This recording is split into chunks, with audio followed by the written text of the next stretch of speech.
Right. So start again.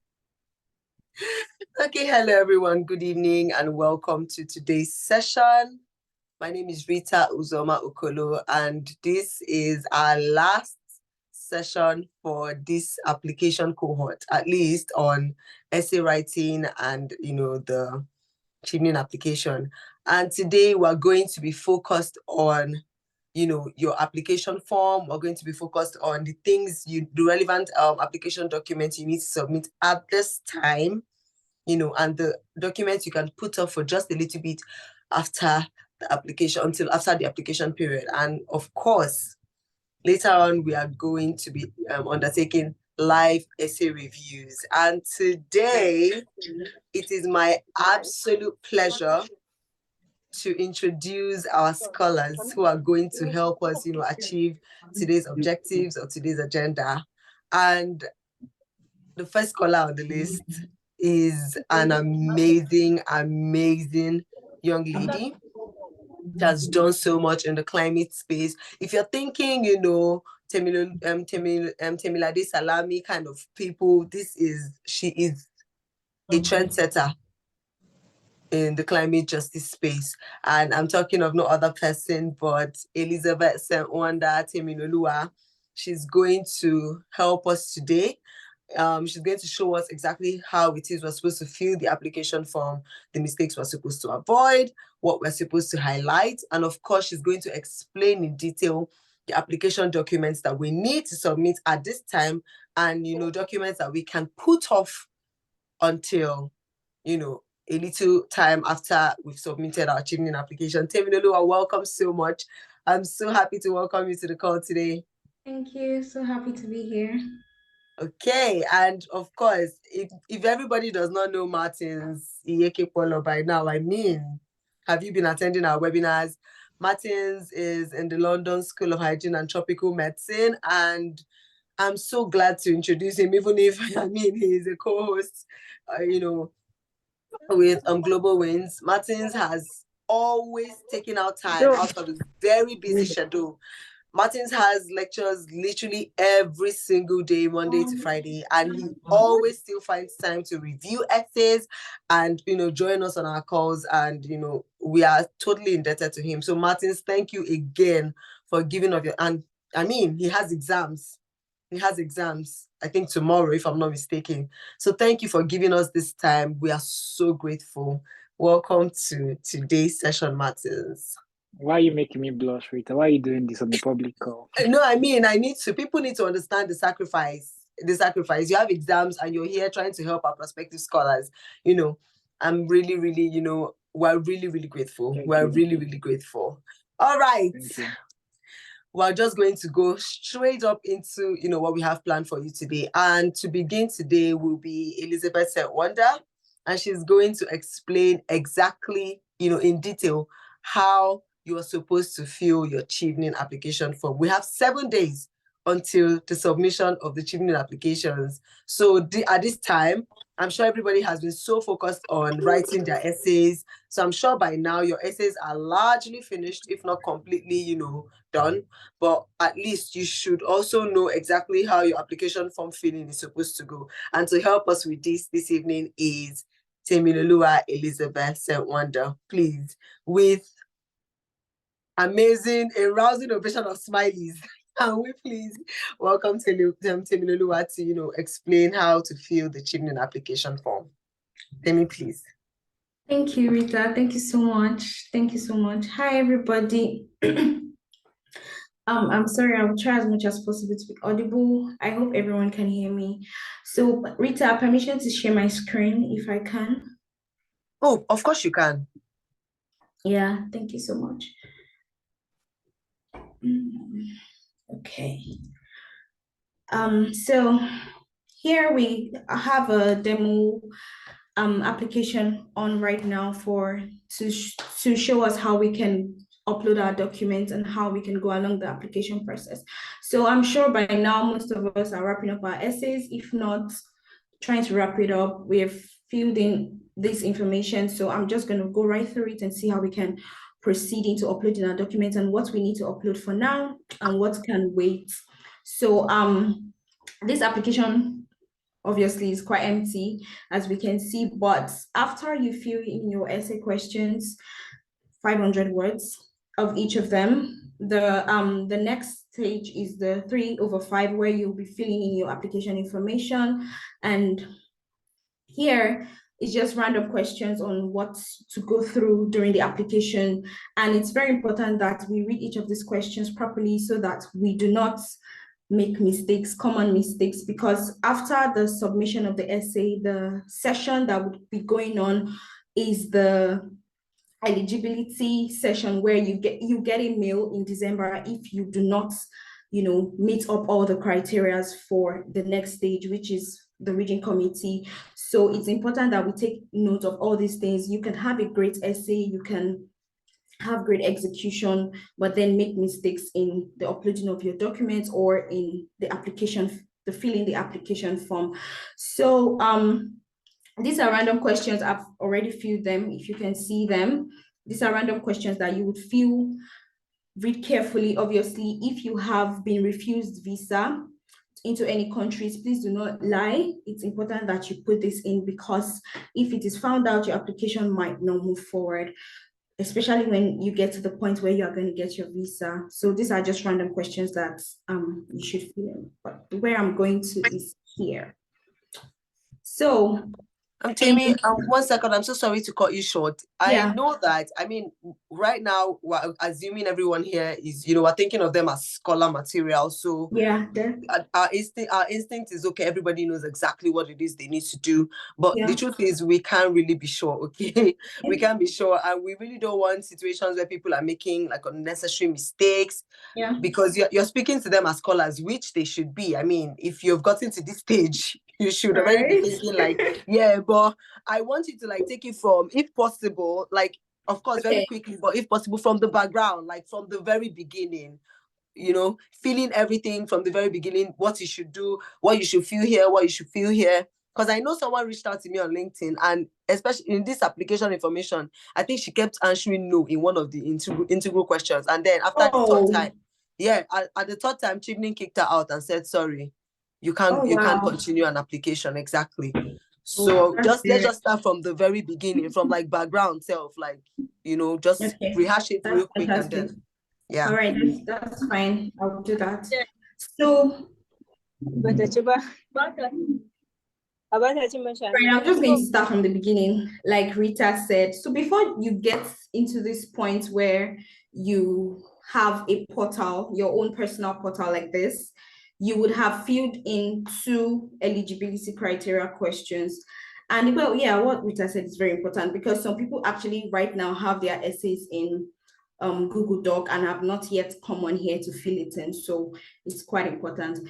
You would have filled in 2 application forms, 2 eligibility criteria forms, where I've passed that stage already to get to this place. So I will just quickly explain what that is. That is just you saying, they're asking you questions on if you have family that has worked with the British government, if you have been to the UK before, if you have criminal convictions, if you will return to your country after your studies, which of course you are supposed to return. So those are the questions that will get you into this point. There are 2 rounds of those questions, and they are called the eligibility criteria questions. If you fail them, you would be told instantly that, you wouldn't proceed to the next stage, but if you pass it, you would proceed to the next stage. I think the 2 criteria are just 5 questions each, which will get you to this point. Now, you are supposed to go to your country's web page on the Chevening website to start this application process. When you go to Chevening, let me see if I can get that out if there's time. Okay. When you go to Chevening website, you would see something like your countries, picking your country, and you search for your country, whatever country you're applying for. And then when you scroll down through that, you would be able to see apply. That's how you get into your personal application portal, and you'll be sent a link where you verify your email. That's how you start the application process. So starting the application process, starting from your background, you're supposed to fill in when you start in the application process, all this, your name and your age, whatever, will fill in automatically because you have filled in the initial questions. Yeah. So here you are not filling this by yourself. This will come in automatically into your background. Now, your education, this is where you fill in your education details. If you've been to if you did OND or HND or BSc, even if you've had a master's degree before, this is the position where you fill that in. And then your work experience. This is very, very important because a lot of applicants last year failed the eligibility criteria period just because of their work experience. You are supposed to have a minimum of 2,800 hours. If I'm sure, yes, 2,800 hours minimum of working experience, and you are to fill that here. Note that you don't have to have 2,800 hours in one work experience. You can fill up to 15 work experiences, from part-time, from full-time, from paid internships, from non-paid internships, from voluntary work, anything you did that amounts to work hours. This is where you fill it in as your work hour. You have to carefully calculate it. Now, if you read here, it says your entries will be calculated automatically by multiplying the number of weeks worked by the number of hours per week. For this calculation, a working week comprises of 35 to 60 hours, and a working year comprises of 40 to 50 weeks. This means that whatever you are adding up here shouldn't go, okay. Sorry, I said that. Whatever you're adding up here shouldn't go past 60 hours and shouldn't go past 50 weeks. So you have to carefully calculate it. I advise you calculate it in another sheet first before putting it on here and before submitting. That's for this session, for the background session. Now, for your essay questions, this is where you copy and paste if you already have it in a doc form. If you already have it in your Google Doc, this is where you put in your Chevening essays. It would give you a minus sign here if you have gone beyond 500 words, and you'll be able to correct that. Yeah, it will definitely give you a minus sign here, and that's where you put in your Chevening essays. The next stage is the application, the university application. Now, you are supposed to have 3 university applications or 1 university application with 3 different courses. You can apply to 3 different courses, 3 different but similar courses at 3 different universities, or 3 different courses in 1 university. So this is where you fill that information in. You don't have to, we always emphasize that you do not have to have an admission before you fill this in. Fill it in first, and then we will still get to the point of having your conditional or unconditional admission and what that means. But this is where you fill in your university choices, ranking from the 1st, 2nd to the 3rd. If you have not applied, please do not say you have applied. Please do not say you have applied to the universities. There's no harm in it to say you have not applied, and that's how you start it. Now, it says, do you have a valid passport for your country? A lot of people might not have had passports might not have had their passport in hand, because if you say you do, you have to put your passport ID if you have it. But if you don't have it, that's fine. You can always apply with your national ID card and put the number there. It states it there. But if you are selected for the interview process, you would have to come with your passport for the interview process, and that's around next year. So you have the time to do that. You can always apply with your national ID card, or preferably your national ID card, because you need to put in the number of the card. Now, do you hold refugee status? If you hold refugee status in the country where you reside, please say yes. I always tell people, do not try to wing your way into this application. This is not the application to tell lies. It will definitely show at the end. Have you been to the UK before? If I click yes, it's going to tell me in what capacity I entered the UK, if I've been to the UK before. So if you have not been to the UK before, please say no, obviously. Do you have any criminal convictions, or either spent or unspent in the UK? No. Have you ever been arrested, charged with any offense in any country, or awaiting current trial? If you have been arrested before, no harm, please say you have. on to the next. Yeah. So this is where you also answer questions about Chevening, questions during your award and things you would do about your award. Would you respond to surveys? As a Chevening scholar, you'll be sent surveys. Well, you cross that bridge when you get there. But you guys are prospective Chevening scholars. So yes, during your award, you have to fill all this in. You have to engage with your Chevening network. You will remain in the UK during your time.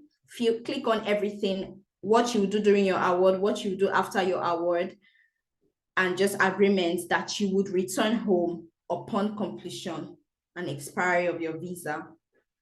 That's very important, very, very important. So the last section in the application portal is now this: do you consider yourself to have a disability?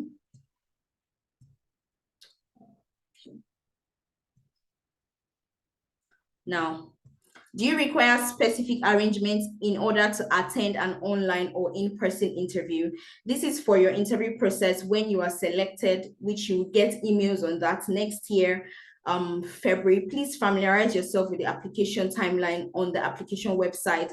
You will be able to see how and when to engage with your emails, or when to look out for your emails. So if you need access or support, disability support, to get to your interview session, to get to the interview location in your state, at the British Embassy, you should specify it here. Do you consider yourself to be a minority? No. That's if you don't consider yourself to be a minority. Yes. How did you hear about Chevening? Let's say you heard about it from a Chevening alumni.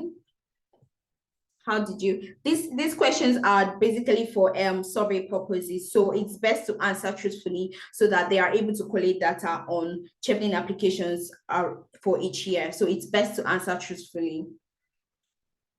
Have you applied to Chevening in previous years? Now, this question, I've heard someone that has applied before, has applied countless times, and he was saying that he does not want Chevening to know that he has applied before.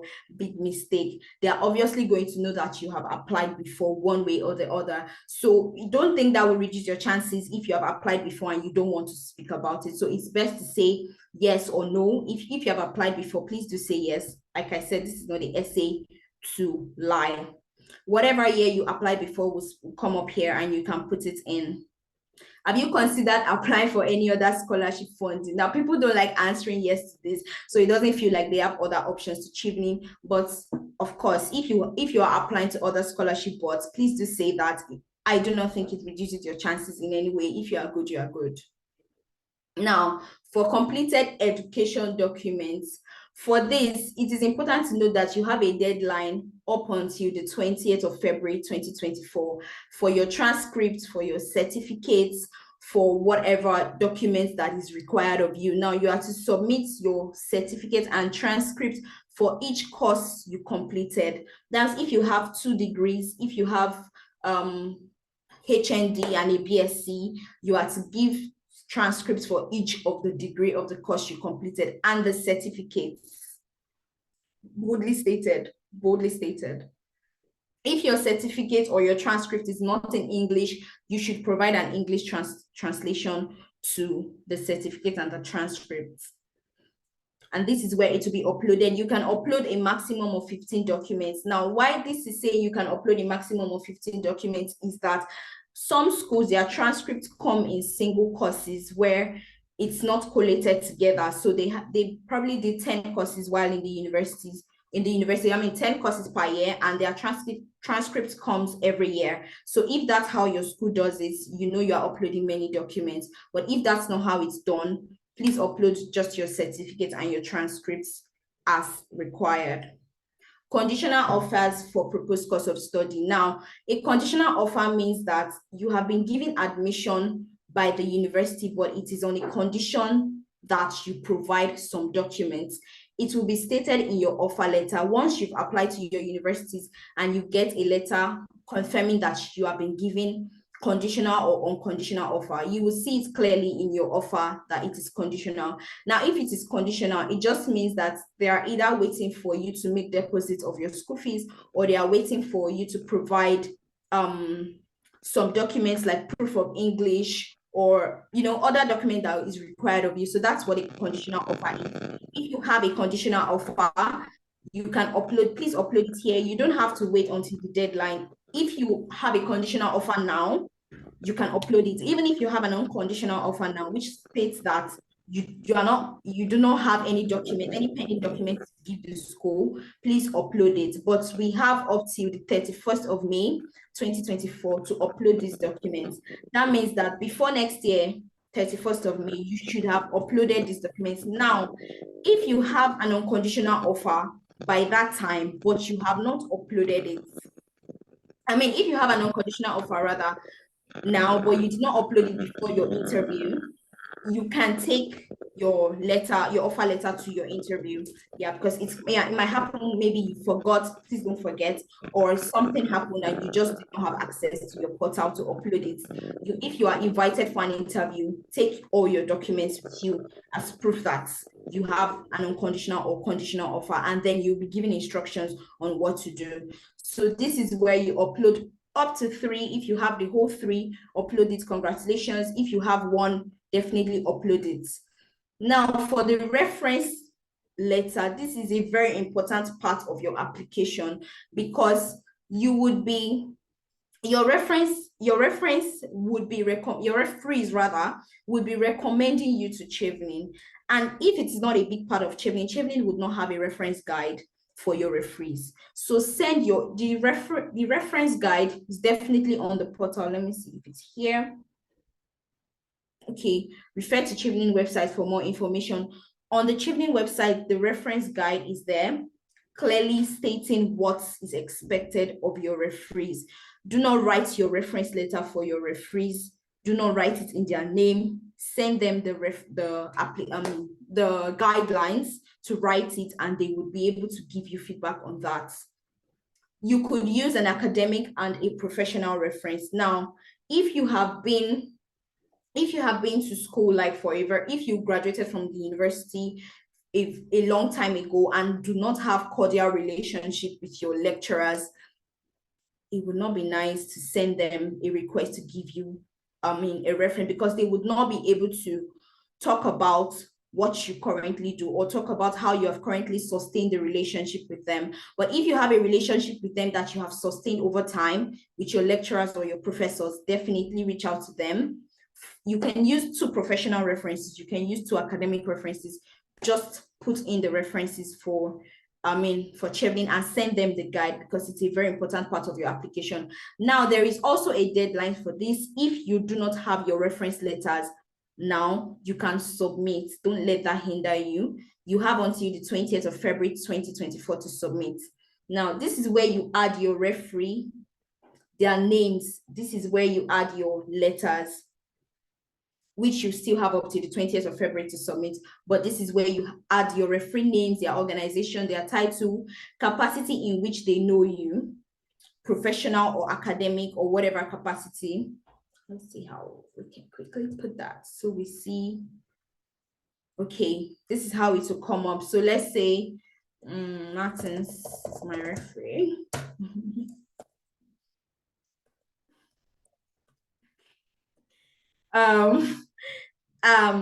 Job title, sorry, I just want it to show how it'll come up. Sorry, Martins, this is, what am I writing?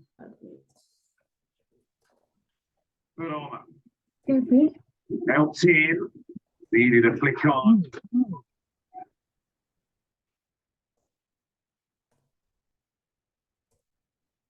Okay, sorry. Yeah, so capacity in which I know him, let's say academic, submit. So it has submitted, but I clicked on submit and add new. If I had clicked on just submit, it will show up here. But you have to refresh this page for the reference to come up. Let's go refresh the page. Sorry, minutes. I'm not seeing my own screen. I'm actually just scrolling up. Okay. So when we reload this page, it should come up that we have added a reference letter, a referee's name to the application. So you click back to your application portal and it should come up. Now, this is what I am currently filling. Sorry. Open, yeah.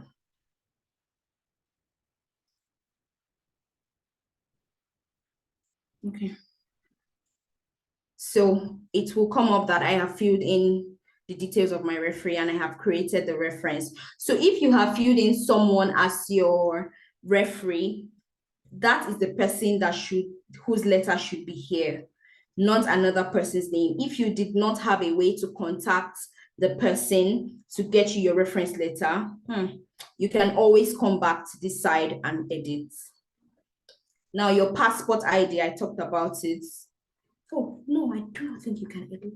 Okay, sorry, let me confirm that information. Okay, moving on.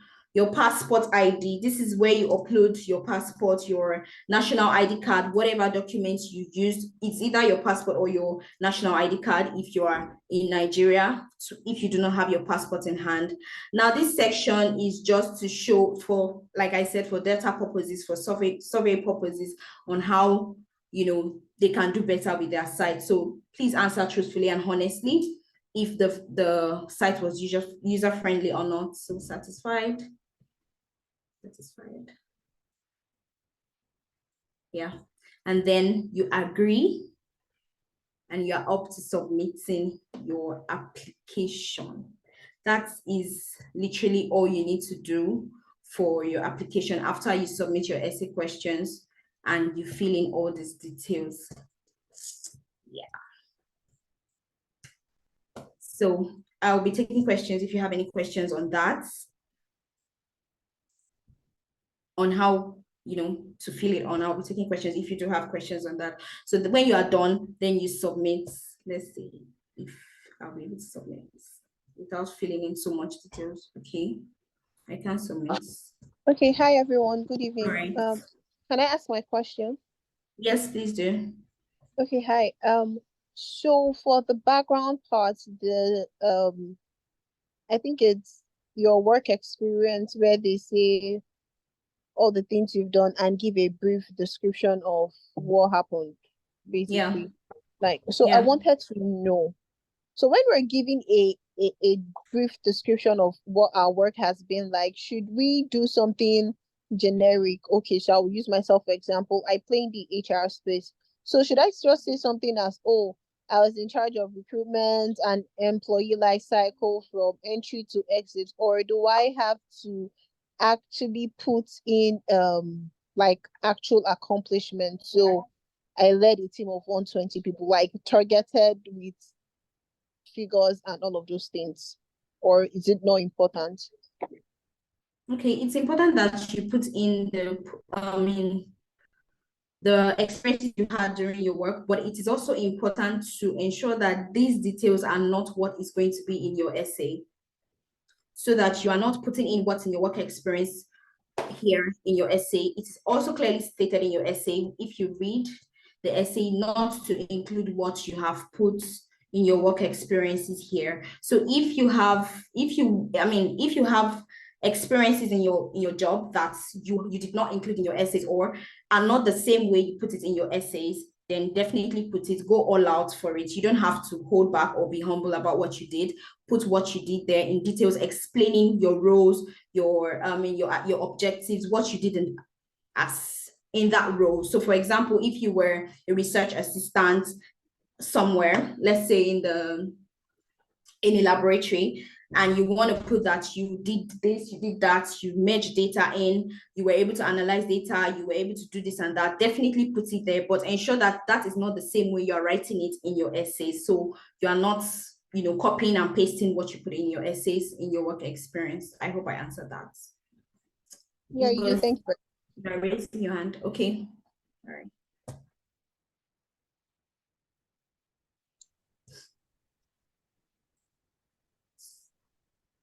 So I'm going to stop sharing my screen now. If you have any other questions, you can put it in the comment section. I'll definitely look out. Hey, sorry, I have a question. I've been raising my hand. All right. Can I go Oh, so ahead? sorry, I didn't do that. Please go Okay, ahead. so problem. So regarding my own reference, so the Yeah. referee that I would like to use was a lecturer in my school, but has relocated to Canada. She has been in Canada like for like 2 years now, but we are still in Yeah. contact. And I think she's like, aside from my boss at work, I think she's a better person to speak to the work I do than my academic referees that are in Nigeria, like my lecturers that are currently in Nigeria. So I'm caught up between, Yeah. oh, if I use this lecturer that can speak best to my application, right? Is there going to be a problem because she no longer lectures at my school, the school I graduated from, and she's now in Canada. She works somewhere else. Where am I going to put her? Am I going to put her under the academic um referee as an academic referee or how? So I'm not sure how to go about that. I hope you Okay, got my yeah, question. okay, yeah, I got your question very well. You said Thank you. she taught you in the university but has now relocated to Canada, and you guys have kept Yes. that relationship. So she knew you from school, so she's your academic reference. She would just if she wants to, she could indicate that she's no longer teaching in the university where you guys met, but you guys have still keep a cordial relationship, and that's what important, that you are able to still maintain the network even as she's no longer in Nigeria and she's no longer in your school, but you still maintain that network and she can still speak about you. So it depends on the way she writes and structures the essay. Send her the review and send her the guidelines for writing the reference, and she would be able to see how she can recommend you well based on what you do and based on how she has known you, because part of the guidelines, she'll be asked if she still keeps contact with you. So that's a fantastic thing if you guys still keep contact and she's able to write about that. So I hope I'm able to answer that question. Yeah, absolutely. Thank you very much. You're welcome. Okay. There are questions here. Okay, I think Rita is answering that already. Okay, yeah. I can see a couple of questions. I've answered some, but right now someone said, can you please go over how to calculate the work experience again? Okay, definitely do that. Let me share my screen again.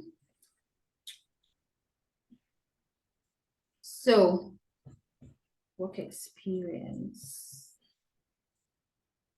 All right, please confirm if you can see my screen. So, okay, it's up. So the work experience,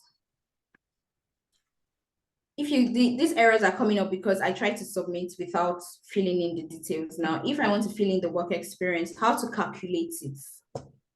Let's do a demo work experience. Okay, this is already bringing out some work experiences.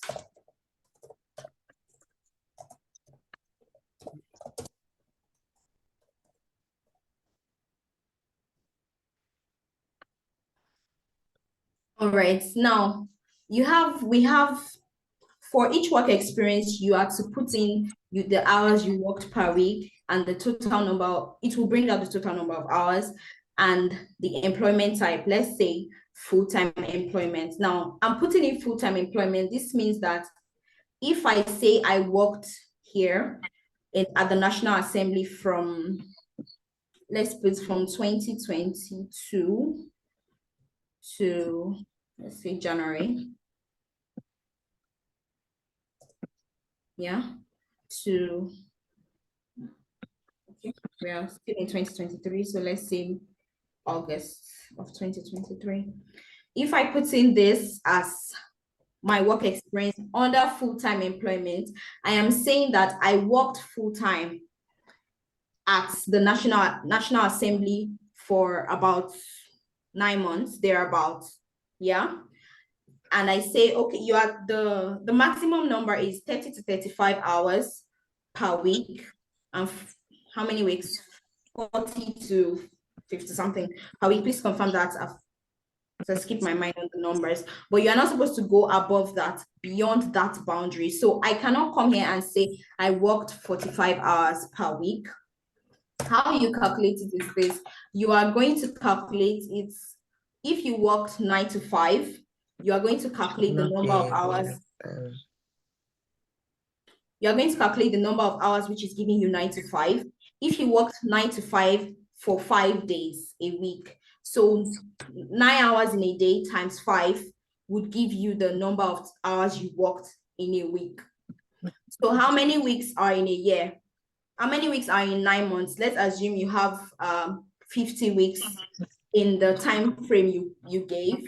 You would be doing 9 times 5, whatever you get, times 50. It should give you the number of hours you worked in that year.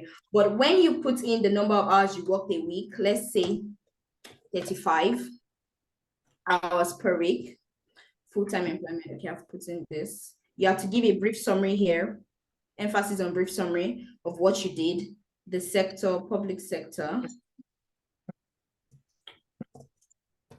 This is just a demo. Let's just do it like this. Okay. Should confirm it. Yeah. So automatically it brought out the total number of hours I worked here, which is 2,660.85 hours. Now, where people make a lot of mistake is that if I now write another work experience that is still within this time frame, let's say I volunteered with ULEAD, and I write it, and I'm writing 20 hours that I volunteered. I could have been volunteering during the weekend, yeah, but I'm writing 20 hours that I volunteered with. Let's submit this so that we'll see what I'm talking about. Submit and add new. So let's say ULEAD.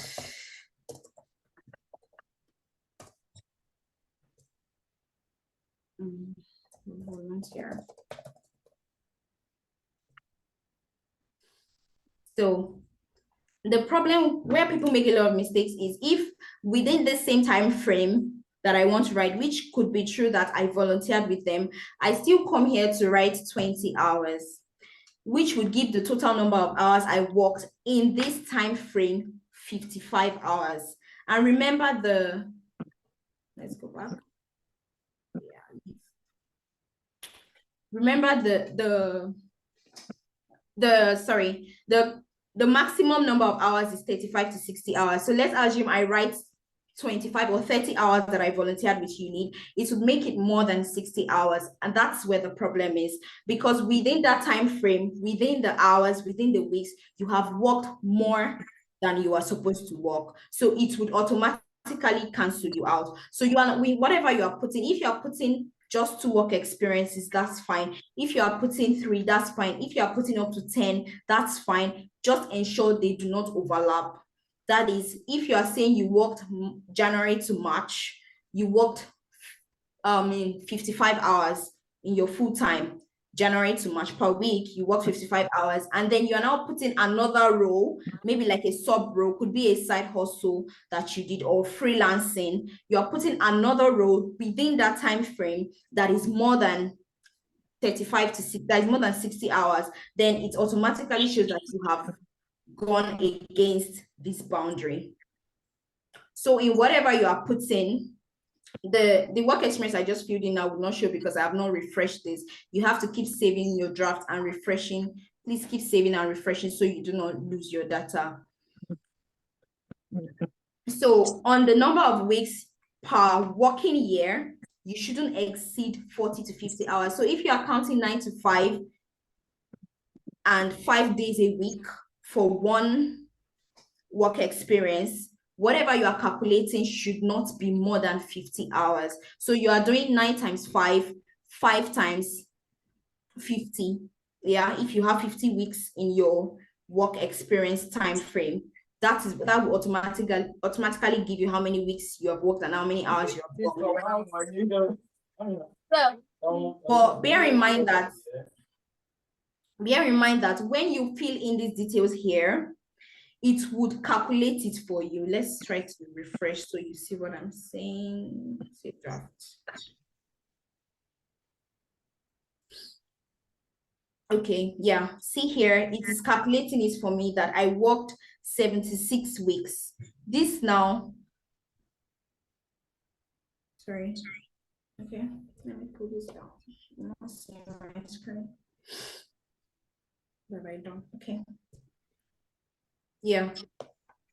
So this now is one experience that is almost meeting the minimum. You can definitely go above 2,800. It's just telling you that you should have a minimum of that. If you have 3,000 hours work experience, definitely put it, but try to put related work experiences and not just experiences that are out. But if you do not have experiences that are related to what you're applying to, definitely put it in. It's still part of your work experience, but ensure that you do not go beyond 35 to 60 working hours and 45 to 40 to 50 weeks. I hope that answered your question.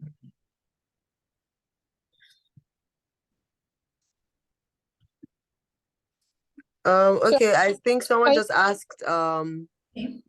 if please Temi, is the recent Chevening, is it 35 to 60 hours for a full-time work, whatever? Yes, 35 to 60 hours. Okay, work perfect. and Also, 40 to 50 weeks. okay. Someone was Yeah. asking, aside my academic certificates, like my undergraduate certificate and transcripts, can I also upload my Yeah. professional development certificates? Where can I upload such? Come again with that question. Aside like his normal undergraduate transcripts, Okay, yeah, can yeah. he upload other professional development certificates? And where should If we you upload include them? that, okay, if you include that in your education, if it comes up as part of your education, as part of a degree, yeah, upload it. But if it's a professional course, Chevening is not requiring you to put in that certification, yeah? They're asking for your degree certifications because you would not be able to provide a transcript for that certificate. Yeah. I think that answers that. All right. Someone Lookman, is raising their hand. I'm not seeing the comments, so just in case. I think she has put it down. It was the person raising the hand before. Okay. Somebody, Okay, I have a Lookman, you've asked this. Oh, someone else is raising. But let me just quickly answer this. You've asked this before, and I answered you before. You said you're applying for human rights law LLM at the Queen Mary University of London. Can I get unconditional offer for admission using your certificate of instruction in English?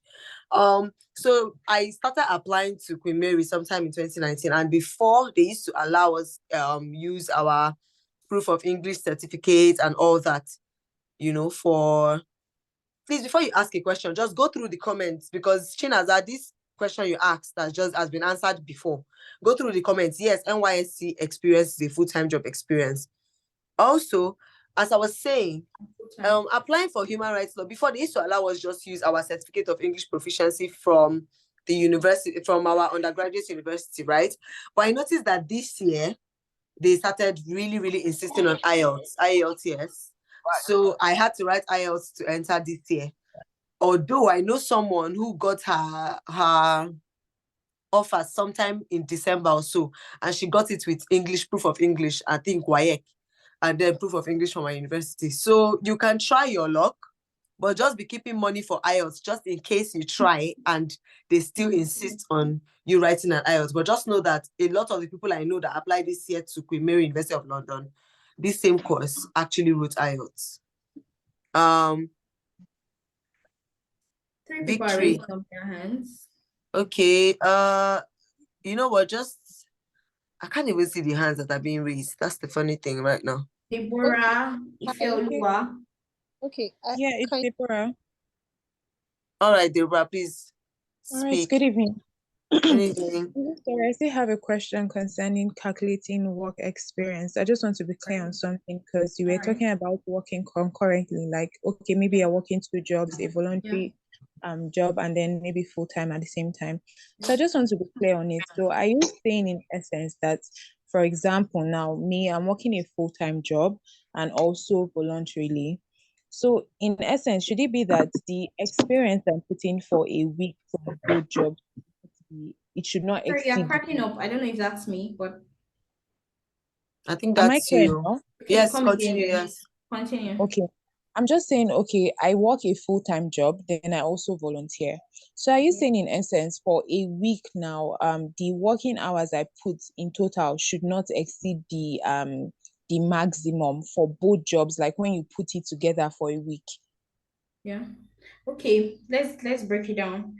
If you work your full-time job, your 9 to 5, 9 hours, yeah, every day, Monday to Friday, that should give you 45 hours that you work a week for your 9 to 5, 45 hours. Now, if you now say that you work another 30 hours volunteering, where did you see it from? Yeah. Are you saying that you worked, Saturday and Sunday too, all through the day?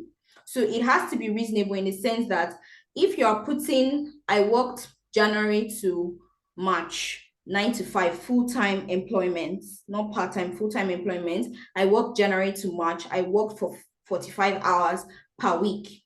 And then I still have an organization that I am volunteering with, and I'm able to volunteer with them my weekends. So let's say you volunteer even 9 to 5 twice a week, that will give you 18. So if you are going to do, if you did 9 to 5 2 times a week for Saturday and Sunday, you have 18. That will give you 63 hours that you have worked in a week.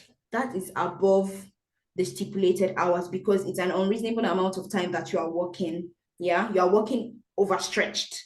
So you have to consider the timeline, the boundary, even if yes, you like work, yeah, you have to consider the boundary that Chevening is giving you, saying that you can definitely put different work experiences, different timelines, but ensure that they are not overlapping. Like, for example, here, I'm saying I worked from the 29th of January to the 7th of August for 35 hours. It has already put it that I worked 76 hours 76 weeks rather, between this timeline. Yeah, because it was cutting into from 1 year into another. It is more than a year, right? So this is 76 weeks because it is more than a year. So remember, the 2,800 hours too is also 2 years minimum of work experience. So these boundaries, when you calculate it properly, you will see that it is a reasonable amount of work time. So when you are saying that you worked 70 hours a week, especially a week that you worked in your full-time week, it's unreasonable. So this is where people make a lot of mistakes. If you are saying that if you maybe at a point you stopped work and then you now started part-time work, or you are doing it, okay, let me give an example of my time. During my service year, I was also working, full-time.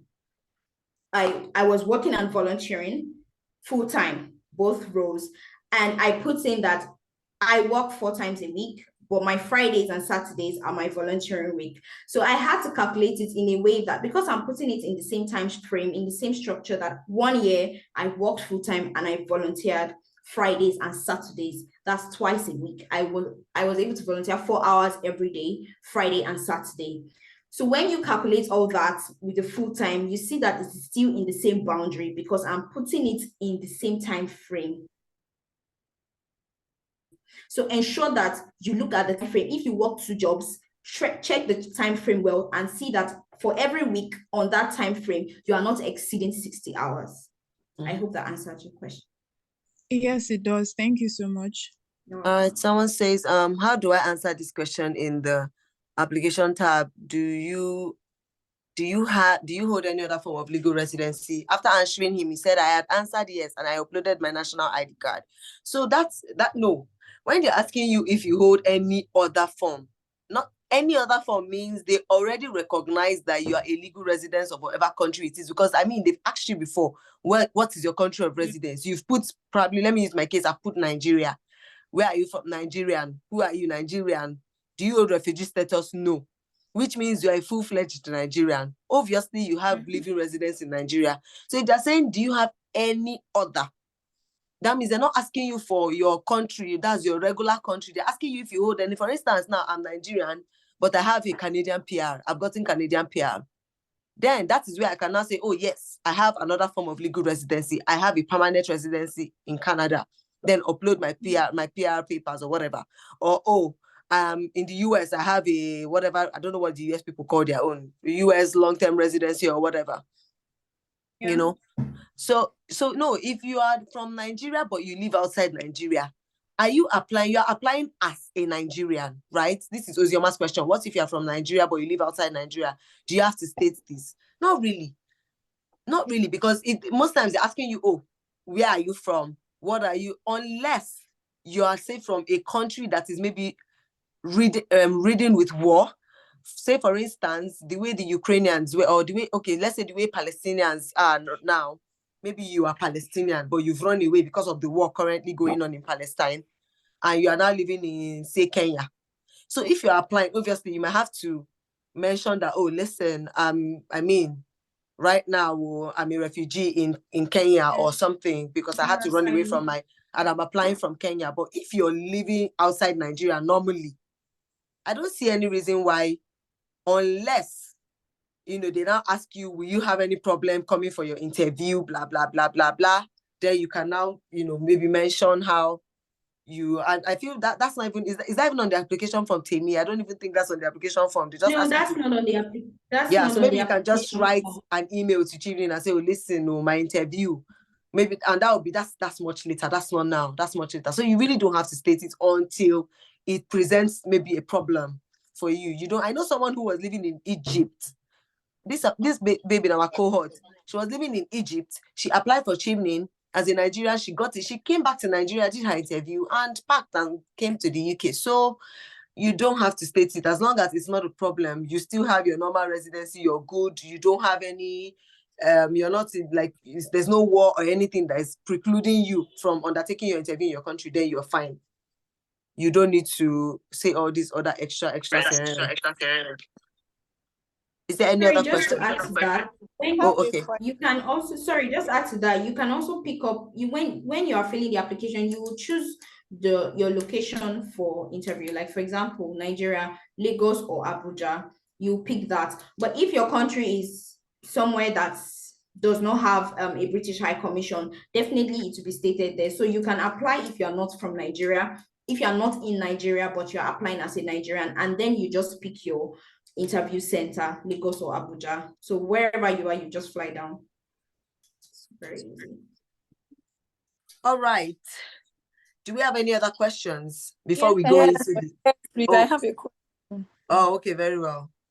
So I think I've asked before in the chat box, but just to clarify, for every session, for instance, the background, essay question and all of that, at the end, you will see save drafts. You will see another one, submit to Chevening. So I was thinking that, for instance, this background, I'm done, filling it. I can now click on submit to Chevening. I know you have told me so. I didn't do that. No, I didn't do that. I just didn't want to. Okay, so, but the thing is, so now I want to know which, because there are different deadlines I've been hearing now. I heard one is 7th of November, one now is February 20th. The one, I just want to know the session that is most important that I have to submit to Chevening before 7th of November. Okay, so you have to submit you have to submit your application. Your application includes your application form, which is everything Temi just showed you now. The background, everything that you fill, then you see submit to Chevening at the end. So your application form has different components. It has your background information. It has your essay questions. But the reason why we shout essay is most important is because at the end of the day, that is what, if you've done every other thing right, you have filled your application form correctly, you have uploaded your documents correctly, you filled your work hours correctly. It is the essays that will stand you out, that will now determine whether you move to the interview stage or not. So that is the reason why, Chinaza, you ask your question immediately. I'm done. I'm addressing this question, okay? So that is the reason why we emphasize the essays. But the first thing you are going to submit now on or before 7th of November is your application form embedding your essays. Your essays will also be added to that application form. So your application form embedding those your 4 essays, that is, and then your documents, the ones you have now, that is what you submit 7th of November. 20th of February is for your references, because they know that maybe some referees might be too busy. They might not, have if you have your references now, feel free to upload it now and submit and keep your mind at peace. But if you don't have your references now, not to worry. If you don't have your unconditional or conditional offers now, not to worry. Chevening knows these ones take more time because they are not only dependent on you, they are dependent on other third parties as well. Your conditional or unconditional offers are dependent on your schools. They are dependent on your school. So it's not just you. So it depends on when your school gives you as early as you apply, right? Your references are not just dependent on you. They are dependent on your referee whenever the person has time to answer you, you know. So, but the thing is, every other thing there mostly is dependent on you. Answering your eligibility, your pre-screen, your background information, your essay questions, your uploading of your documents like your passport and all that, they're dependent on you. When you finish everything, right to the last one, where you answer yes, yes, yes, yes, yes, yes, yes. Then when you do submit to Chevening, they'll tell you preview your application. You will go through your application again from the beginning, from background information to the end. Make sure that everything is correct. Everything is right. You did not make any mistake. You didn't misspell anything. Maybe your name, your email. You didn't make any mistake. You didn't leave anywhere blank. Once you are sure that everything is correct and everything is set, then you submit your application. And then every other document that you couldn't get on time, that is when you now start rushing to get them, okay? You start rushing to get them and then upload them before their deadlines. February 20 is the deadline to upload your references. July something is the deadline to upload unconditional offers. Okay. Exactly. Okay. So aside this, It's no longer July. It's no longer July. Rita. is when now? May. May. Yeah, May 20 something. Jesus. Let me Chevening is. confirm it. Please, people should confirm from the www.chevening.org. Chevening is roaming. You can check the timeline, the Chevening time. I shared it now. Check the Chevening timeline. Also, sorry, just to add to what you said, Rita, when you submit to Chevening finally, there will be a link sent to your mail that can give you access back to your portal. That link is only for uploading documents. So that's how you will be able to upload your documents back. So that's it. Yeah, so that's basically it. Who else has? Okay, Chinaza, what's your question, please? Good evening. Good evening. My question is concerning with English and so you know you talked about that you applied to the Queen Mary University. So I'm asking, like,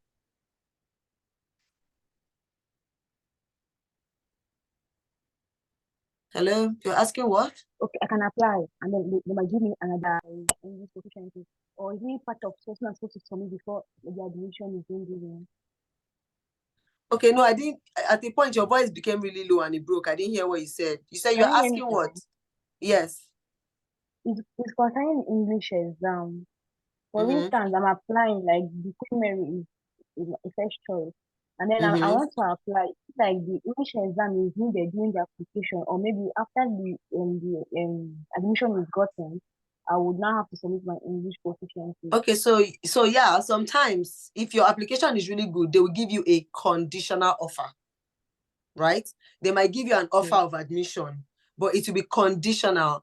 And that condition might be go and write an IELTS exam and bring the English language and bring the results to us. When you give us the results, you get your unconditional offer.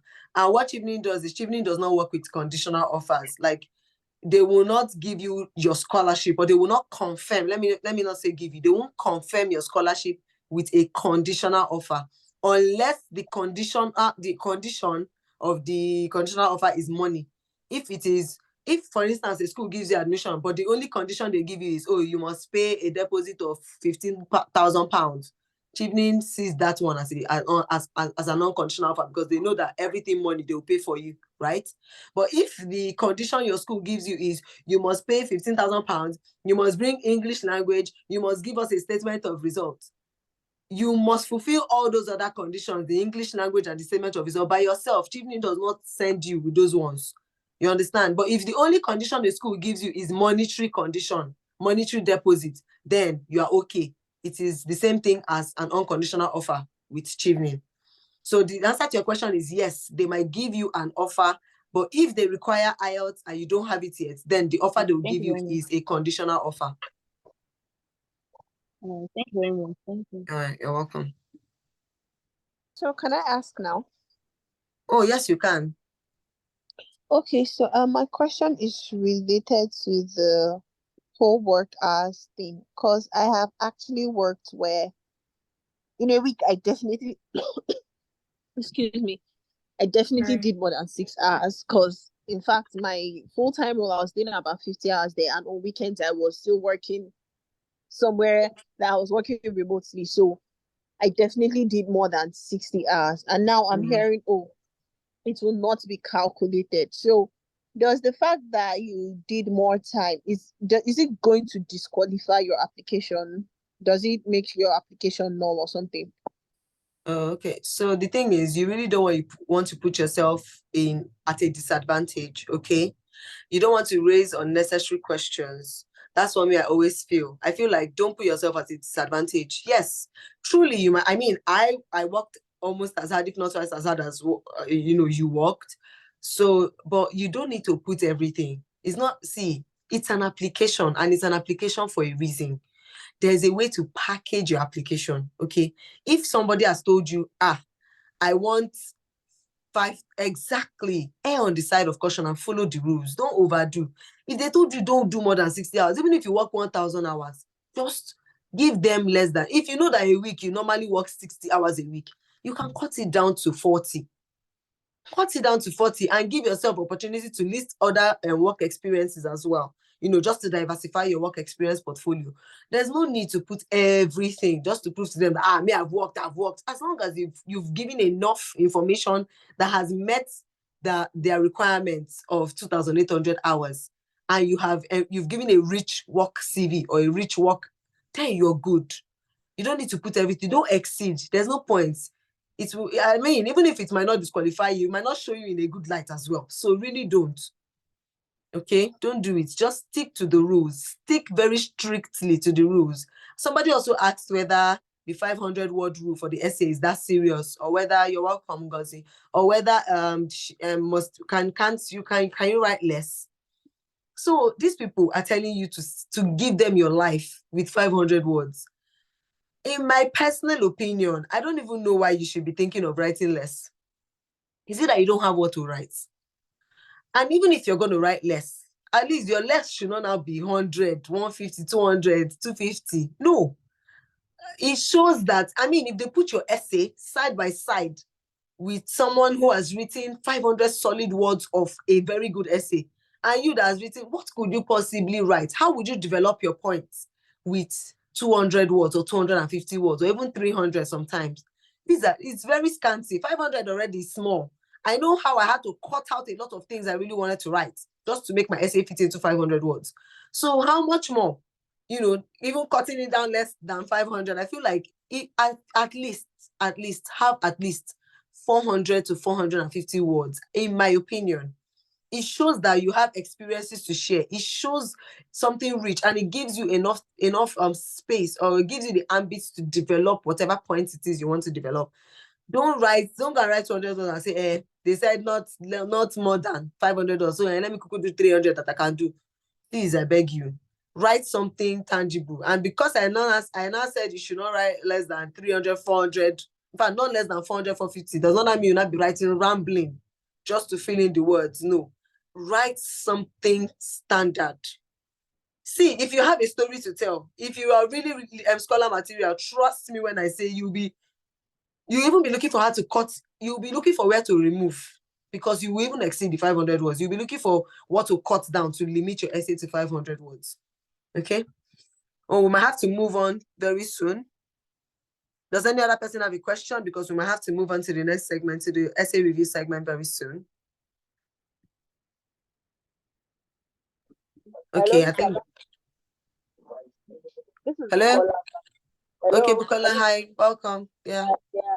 Good evening. I just want to thank you for what you've been doing so far. Thank you to you and Temi. Now, just a clarification on, the submit to Chevening at the end of each page.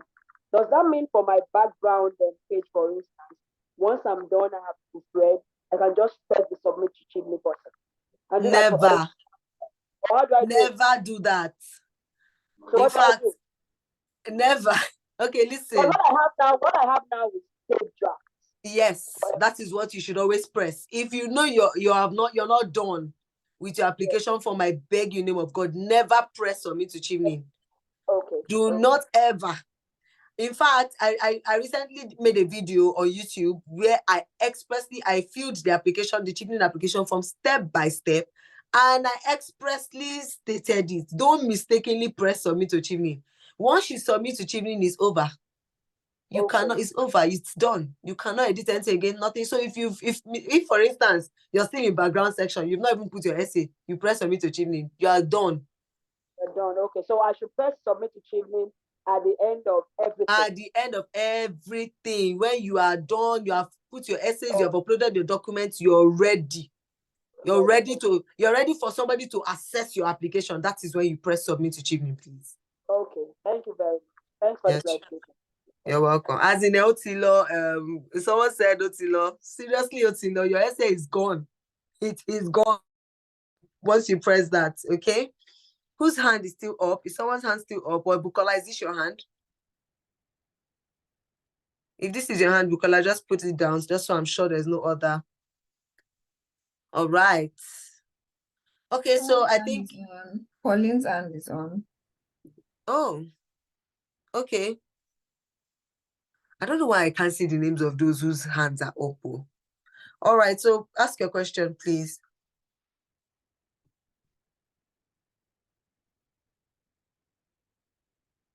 Is there any other question? Chinaza, what's confusing you?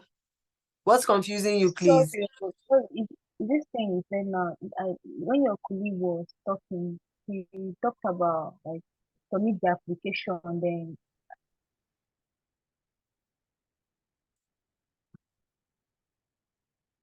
later on you get to upload document. You're now mentioning never type, like never click submit to Chevening.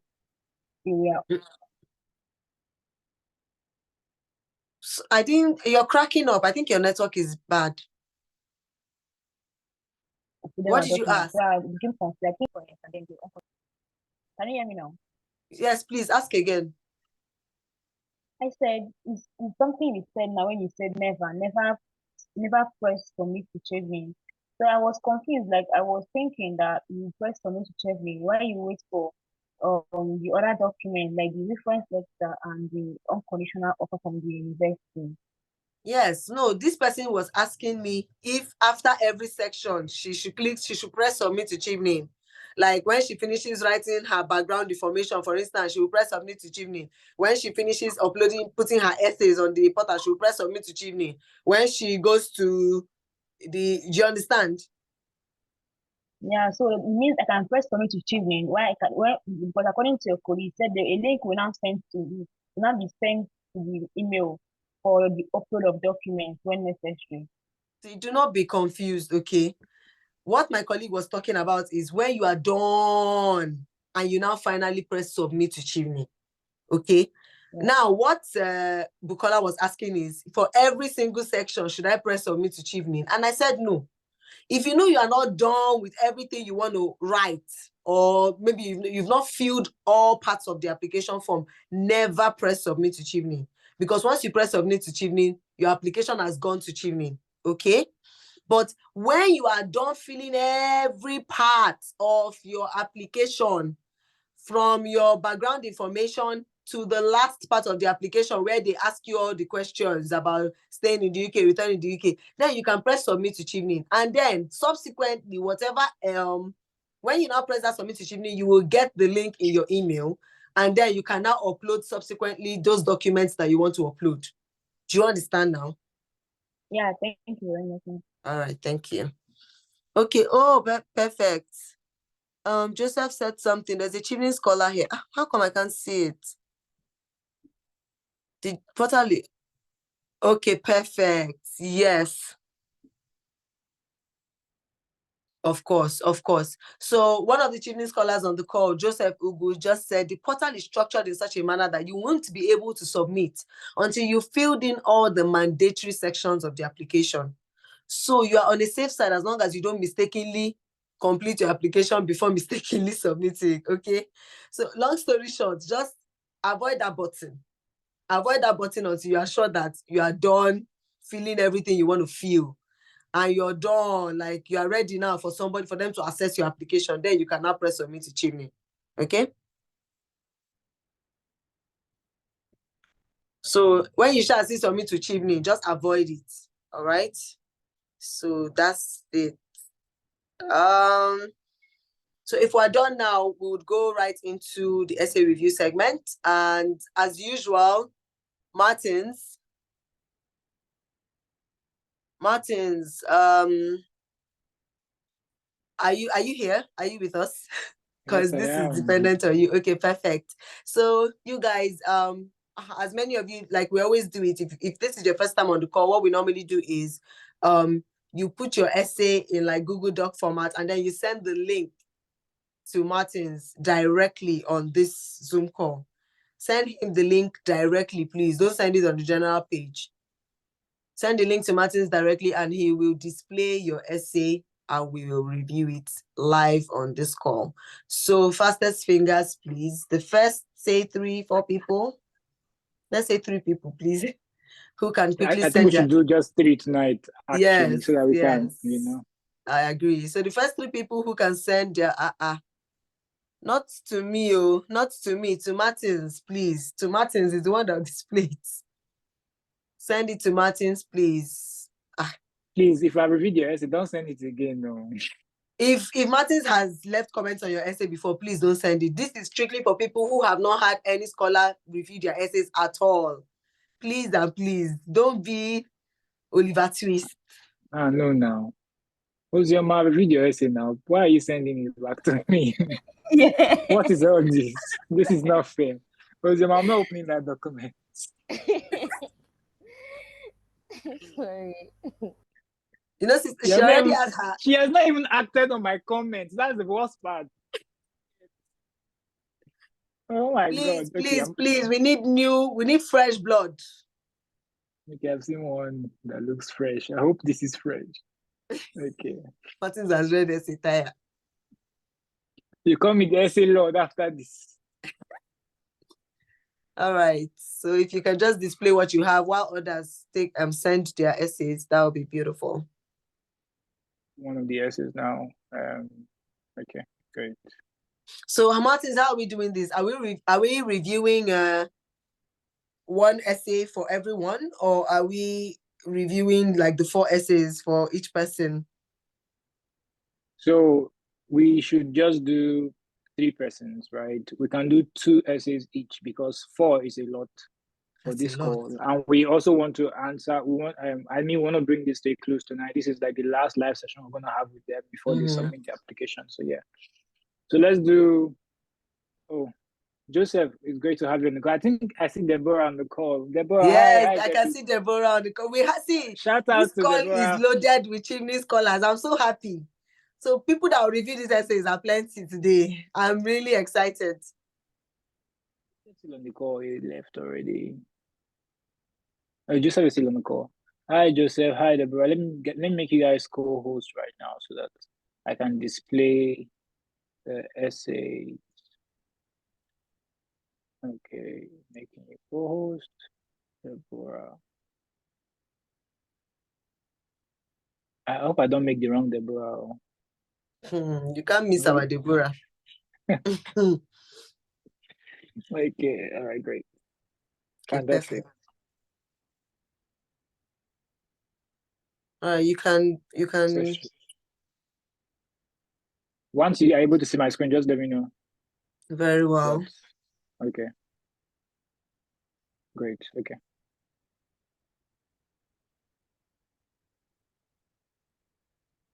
All right. So this is our first essay for tonight. If you all can see my screen, great. So I'm just going to zoom in so that we can have like a closer look.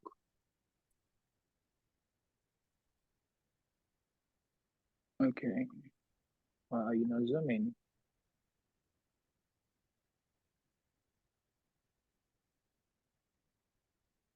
All right. Rita, can you see clearly? Yes, I can. All right, great. So our first leadership essay for tonight. First, it's always important that before you write your essay, you read the question again, right? You should read the question again. I'm going to say a couple of things after this essay session, but let's keep this. Rita, please time me in the case of the reading so that you can put in comments as we're going. So this essay should take a max of 5 minutes. Okay, Comments and very reading. well. Yeah. Leadership is an inherent talent of mine, cultivated from a... Should I read it? You can keep reading. I All pause right. because Leadership is already an have seen inherent comments. talent of mine, cultivated from a young age as the oldest child in my family, where I naturally took responsibility for my younger sibling when our parents were away. This ability to strategize and find solutions to minor issues at home became a valuable skill that I carried through high school and university. After graduating from university, I channeled my leadership capabilities into volunteer work with an NGO, and later I was appointed as a team supervisor in the seasonal malaria chemo prevention SMC program by Malaria Consortium. During my time in this role, I encountered a fascinating challenge. Mothers were refusing medication for their children due to their husband's disapproval. This cultural norm was prevalent in northern Nigeria, where women were caregivers and men held decision-making authority as household heads. In response to this obstacle, I devised a strategic approach to address the situation. Instead of communicating solely with the mothers, I redirected our communication efforts to engage the husbands, recognizing them as the primary decision makers.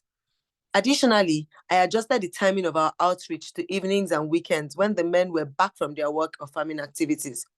By doing so, nothing else. By doing so, I successfully persuaded and influenced the fathers to permit their children to receive the necessary medication. Martins, could you go down, please? This experience taught me a valuable lesson about leadership. To effectively influence and persuade followers to act, one must first understand their motivations.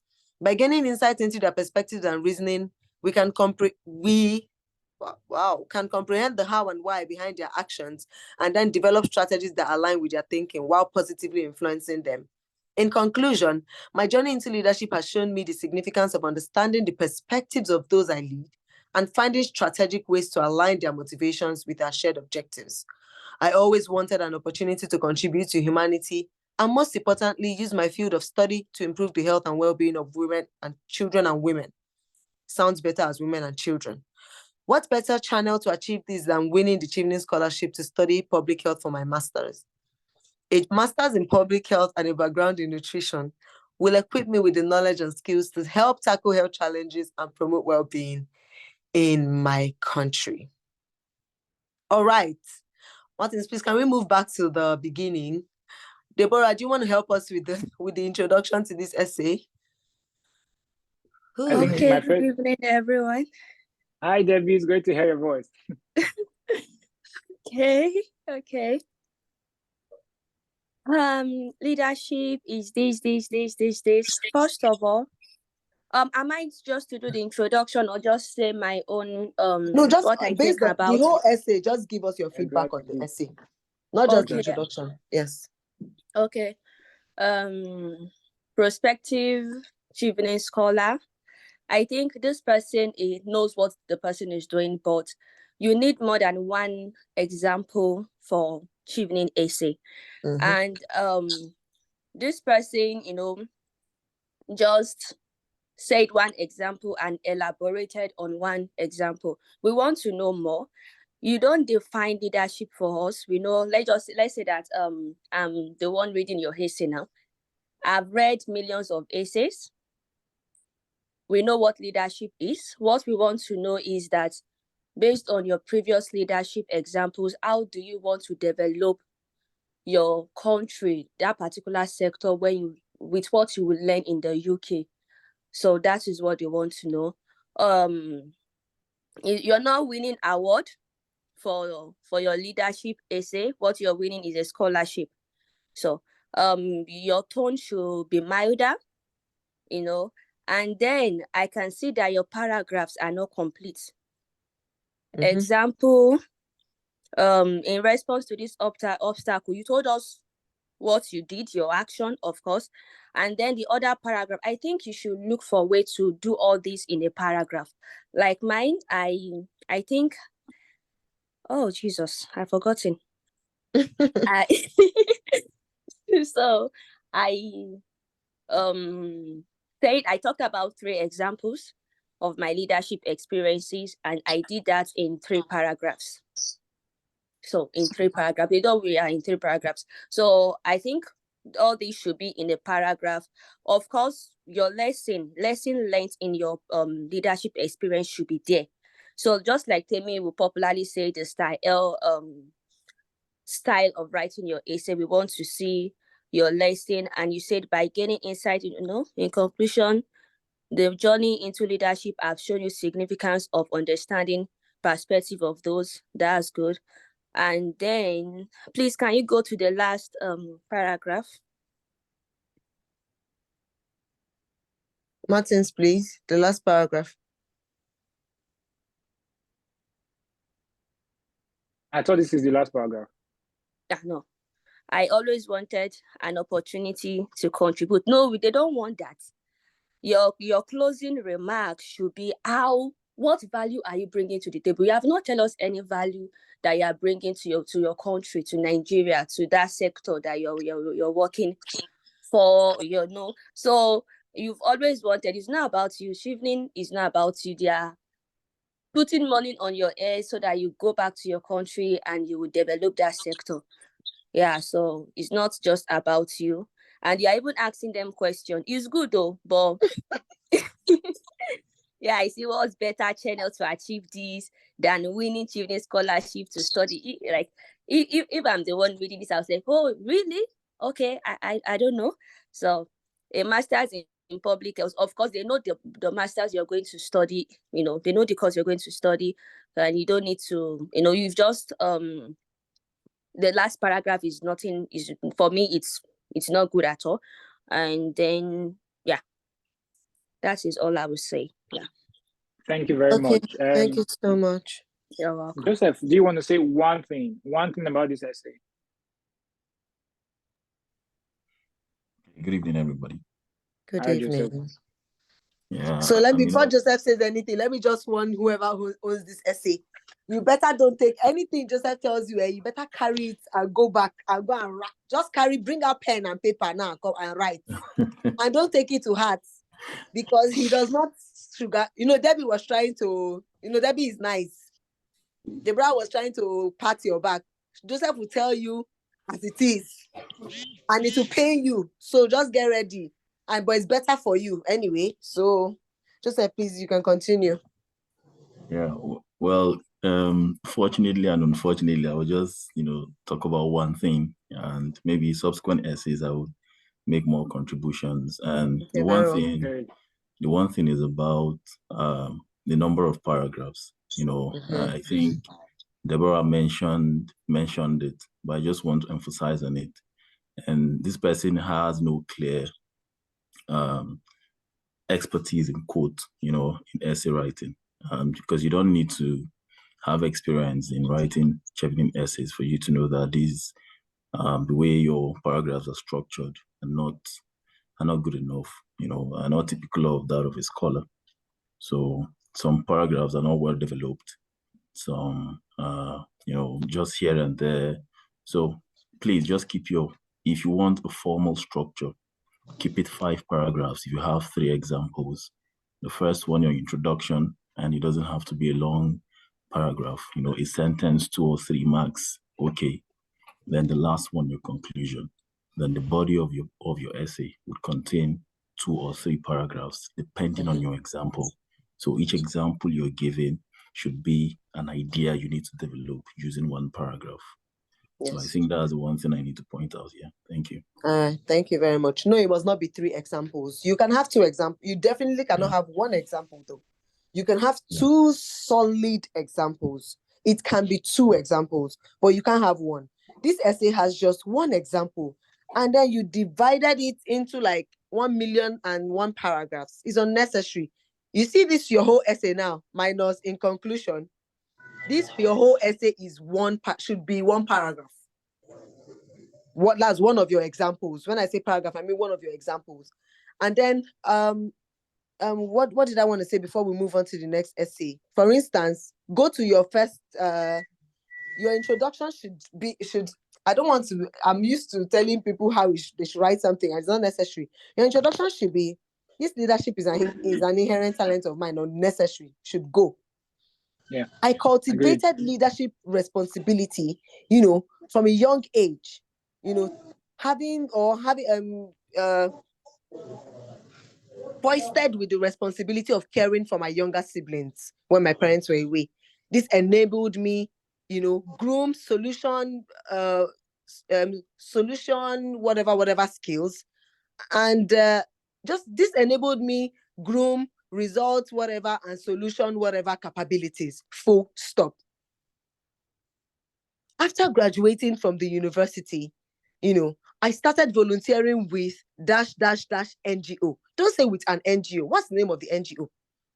I started volunteering with Help the Children and Women Foundation, and subsequently was appointed as team supervisor in the whatever program. Are you sure you don't want to write this essay, Rita? In this role, as in that's my problem. When I see these things, it scratches my eye. I don't know how to just leave it. In this role, I did this. So, I don't want to rewrite your essay for you, but now you've had like an idea. In this role, I did this, and I like that your essay is showing the STAR principle, but please look for a second example. Culminate all these things you've written here into one example, and then your conclusion should reflect, first of all, your conclusion should say something like this. I have done work in mother and child malaria, something prevention in public health. I intend to, gain more leadership, values and whatever from the UK, which has advanced in malaria prevention through the so and so project. You can now list whatever project the UK is doing in Nigeria in malaria prevention. I want to gain this and this and this and this through this scholarship, so that when I return, I can now do this and this and this and this. That's what they are looking for. Okay? So please go and rewrite this essay, and you have very limited time. So write it sharp. Thank you very much. Martin, the next essay, please. Thank you, Rita. All right. Next essay. Let me stop sharing this particular one so I can put the next thing else. Okay. Just a moment. This is for someone else. Let's see.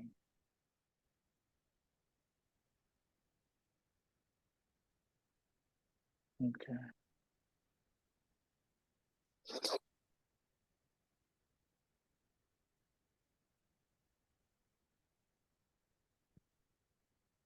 All right. This is another leadership essay. Why is there so much red? Yeah, I think the person is danger. He's trying to warn you what you're about to encounter.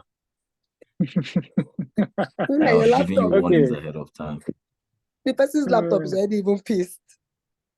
Okay, so it's all right. Let me zoom in so you can see better. I think very well. Thank you. Okay, great.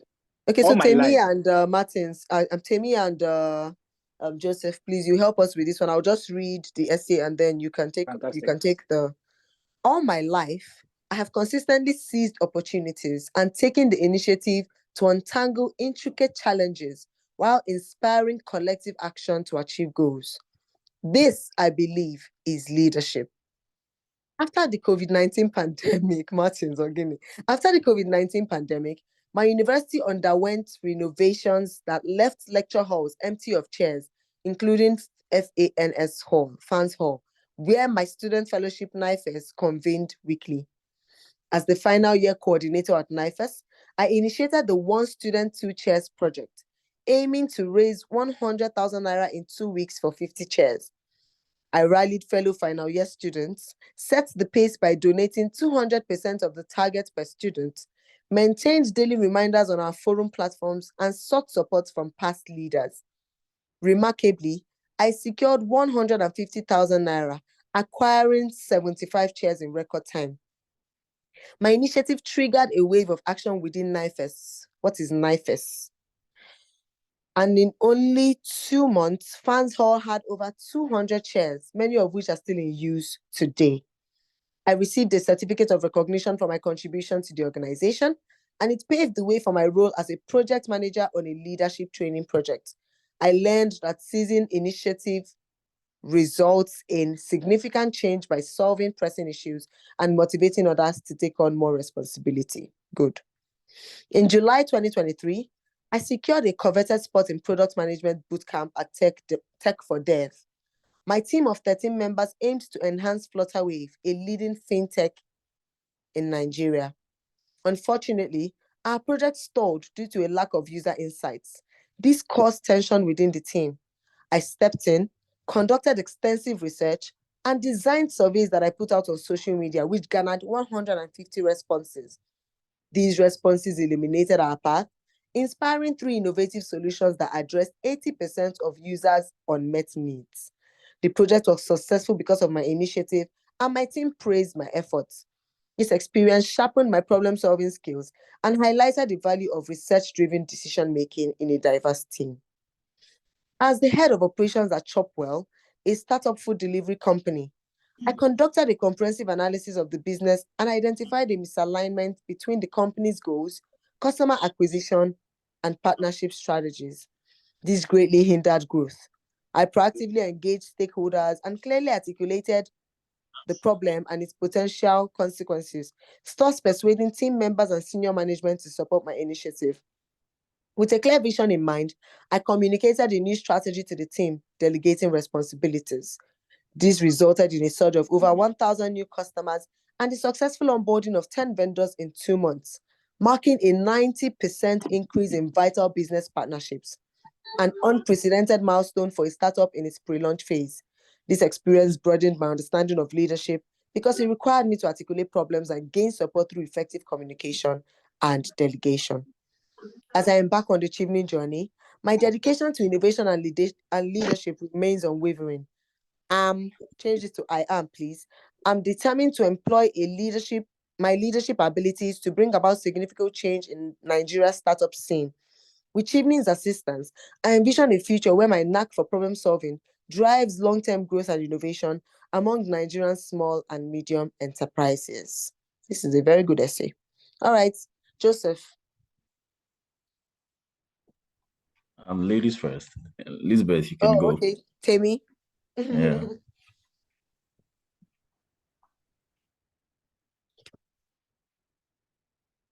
Temi, are you on the call? The ladies first is not available, Joseph, so you might have to go first. Okay. If you guys can hear me audibly. Yes, we can. Okay.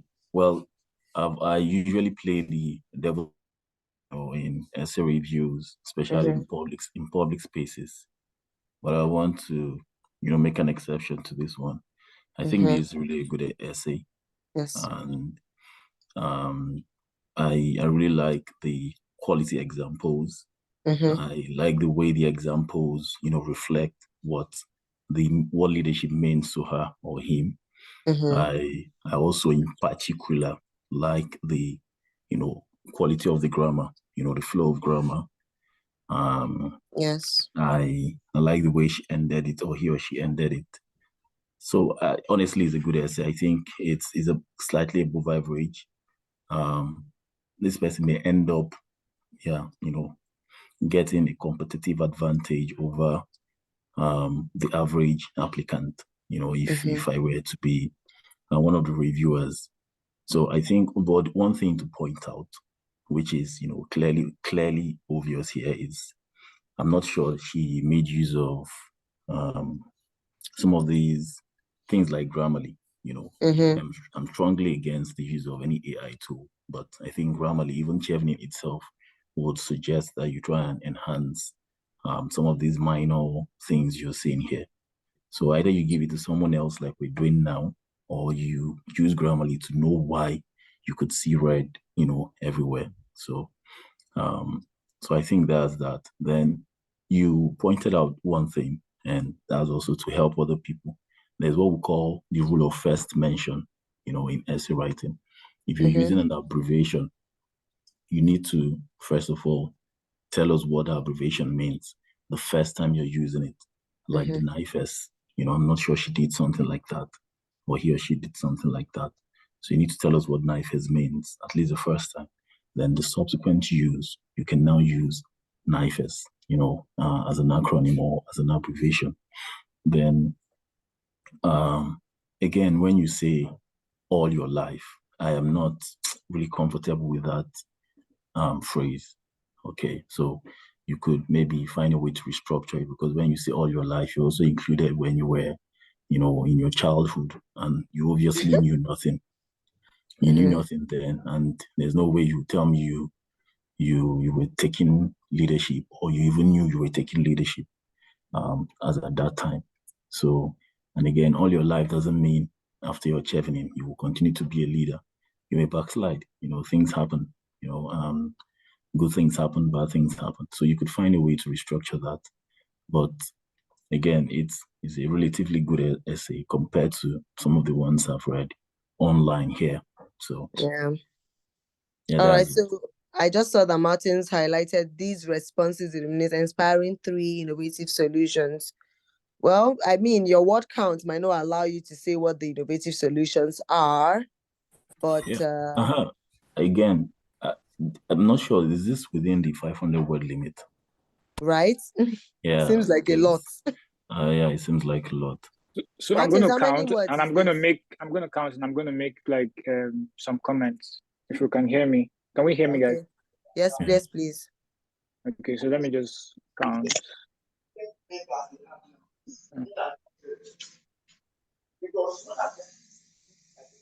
You have to take out all those things. Yeah.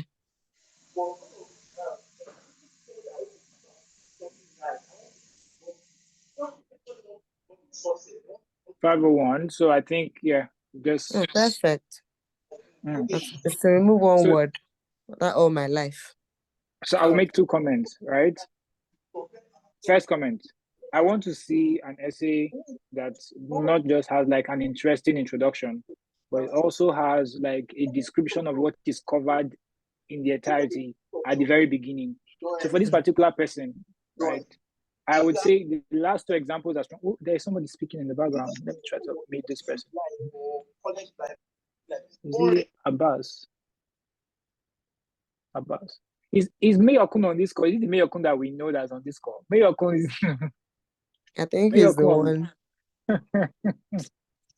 Okay, no problem. So first, this particular paragraph where you have the chairs, all right, what's it called? The example of the chairs, and the next paragraph where you have innovative solutions. If you are saying that it's a fintech solution that you created, you want to specify what the user's needs are that were not met until you solved it with your solution. I work in product design. I have designed several products. I've designed several innovations too. I'm telling you that you have to specify this particular stuff. It's important, right? But your beginning is great. But Joseph already commented what I was trying to type. So for your entry, you want to say from designing solutions to solve or increase economic prosperity to probably changing narratives or raising funds for so and so problem. So the last example I have, what's the last example that I gave? Customer acquisitions. Yeah. Exactly. So to optimizing organizational operations, blah, blah, blah, blah, blah. You have embodied leadership, or you have inspired collective action to achieve goals. This is what leadership means. That's a great start. If you put that in this essay, you are, in short, you have skill. Do you get the point? That's the point. You're not Chevening. So you're not the one that reviewed the essays, but I mean, but that gives you a strong chance. That gives you a strong chance. Yeah. Yes. So that's the point. Yeah. So All next right. essay, So yes, I think we'll move to the next essay. You've done really well with your essay. Just check for grammatical errors, implement these few corrections, and God be with you. May the forces be with you. All right. That was a good essay. I enjoyed reading that. Yeah, I want to pick one random essay. Okay. Random. All right. Sharing my screen for a random essay. So just briefly, I hope you guys can now see the difference in quality, from the different essays that are being shown here. So if your essay, even if we don't really say much or we are trying not to hurt your feelings, please, you're seeing other people's essay, you're seeing the quality of work they are doing. These ones that are shown here, there are people that are better, way, way better. So just now put yourself, use your own hand to use your tongue to count your own seeds, use your own brain to review your own essay and now determine if honestly you are at the same competitive advantage with these people. Okay, so that's a way to help check yourself. Like, look at your peers and ask yourself, if this kind of person has this kind of essay with this thing I have written, am I giving myself a fair chance? All right, Chevening is 2 to 3%. It's not a scholarship that you joke with. All right. This one says leadership essay for my journey to leading transformational change in education began in February 2021.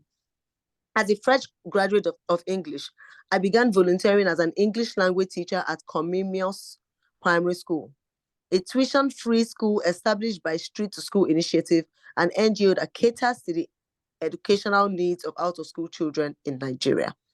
After a year of working as a volunteer teacher, I was employed by Street to School Initiative to lead the fundraising and partnership team while still pursuing my passion for teaching part-time.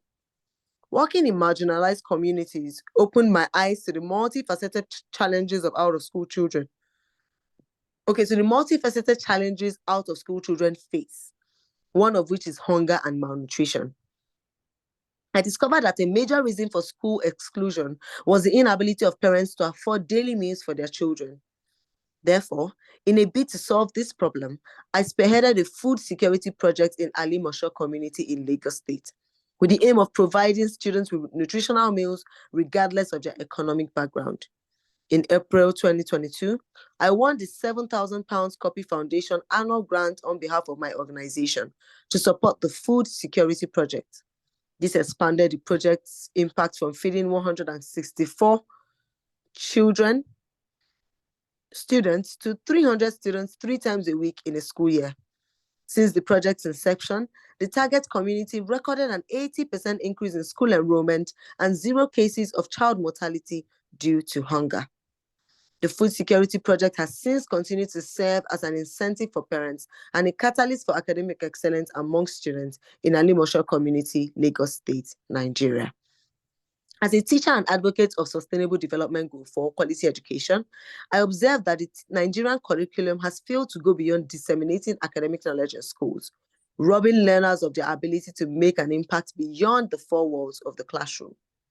As an individual with a passion for social change in my generation, I decided to change the status quo by writing a book that exposes children to the SDGs and global citizenship education. By weaving relatable stories and captivating visuals together, my book titled Little Citizens of the World was written to instill values of peace, tolerance, and social responsibility in children. By securing a short-term partnership with the UNESCO Asian Pacific Center for Education and International Understanding, APSCU, I've been able to educate 500 children on global citizenship through the pages of my book, empowering each child to become an agent of transformation within and outside their community. The enormous impact of my book has been proven by its approval by the Lagos State Ministry of Education as a recommended book for all primary schools in the state under the civic education project. Please, why is Ngozi Akubeze crying? The Chevening Scholarship will give me an opportunity to harness my problem-solving skills as a leader. I look forward to bridging the gender gaps in education among the marginalized population in Nigeria, and I'm convinced that pursuing a master's degree in education and international development will broaden my competencies to influence more positive change in my community. Okay, this is a beautiful essay as well. Just a couple of points that I intend to make. I swear, I've almost forgotten what I wanted to say. Please, can you go back down? Can you go back down? Let me make this comment before you remember what you want to say. First, right? The last essay we reviewed, whoever has it, I tapped my email in the chat box. Send me email. I'm going to give you 1 month of Grammarly access so that you can run your essay through Grammarly, right? Nice. So that's for the last essay.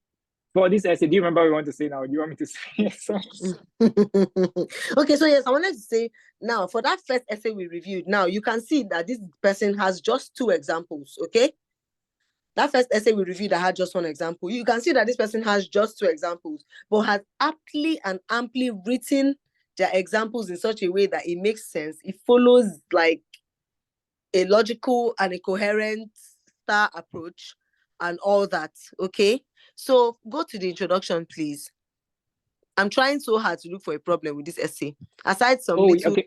grammatical. Let me just point out 2 things. It's not grammatical I'm pointing out. So the last chapter, sorry, the last paragraph, right? This scholarship will give you an opportunity to harness your problem-solving skills. You're already harnessing those skills. Do you get it? So you want to change that to amplify, all right, or expand your influence. Exactly. So you are not harnessing problem-solving. You are increasing your influence, right? That's something you should take note of. So you want to think of, you already specified I see a very clear theme in your essay, and it's a strong point, right? Yeah. The clear theme is what's it called? You are solving for educational challenges, marginalized children, trying to improve performance, etc. And you have very key solutions to show that impact. This is absolutely brilliant, right? You need to take note of that. Yeah, Rita, you can go on. But there are some phrases that you can remove. Yes, exactly what I wanted to say. You can remove from your essay that are quite unnecessary. For example, which part? I think I saw it, me too. Passion for social change in my generation. Yes. You don't need that, right? It's not necessary. It's to change. No. See, leave that alone. Leave that alone, right? Just forget that. You don't need it. That you exactly. Need to be. Rita, continue. Yeah, so that's exactly what I wanted to say. Like, there's some 1 or 2 sentences that I feel like are unimportant and are not really adding. I feel like if something is not really adding to, if it will serve to detract from your quality of work, then it's not supposed to be there. This is has more of a detractive it serves more of a detractive purpose than an attractive purpose, so you might as well take it out. Also, your Ali Mosho, I don't think you said it too much anyway, so I would say that's okay. I don't know, there's something I wanted to say. Honestly, I've forgotten, but if I remember subsequently, I might not, because this essay won't be in my front again. I would say it. There's something that was on the tip of my brain. Anyway, that's fine. So let's move to the next essay. One more essay for the night. Any comment, Joseph? Yeah, I have 2 things to say, please. Oh, perfect. I pray you say the thing I wanted to say, because I can't remember. It may not be. Oh.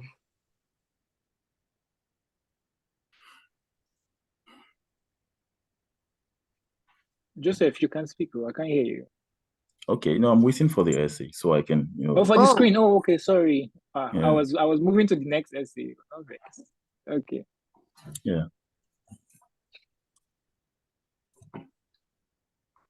Okay. So, no, I did library. I did our study section. So, again, okay. So, let's get to the conclusion. Let me just start from the conclusion up.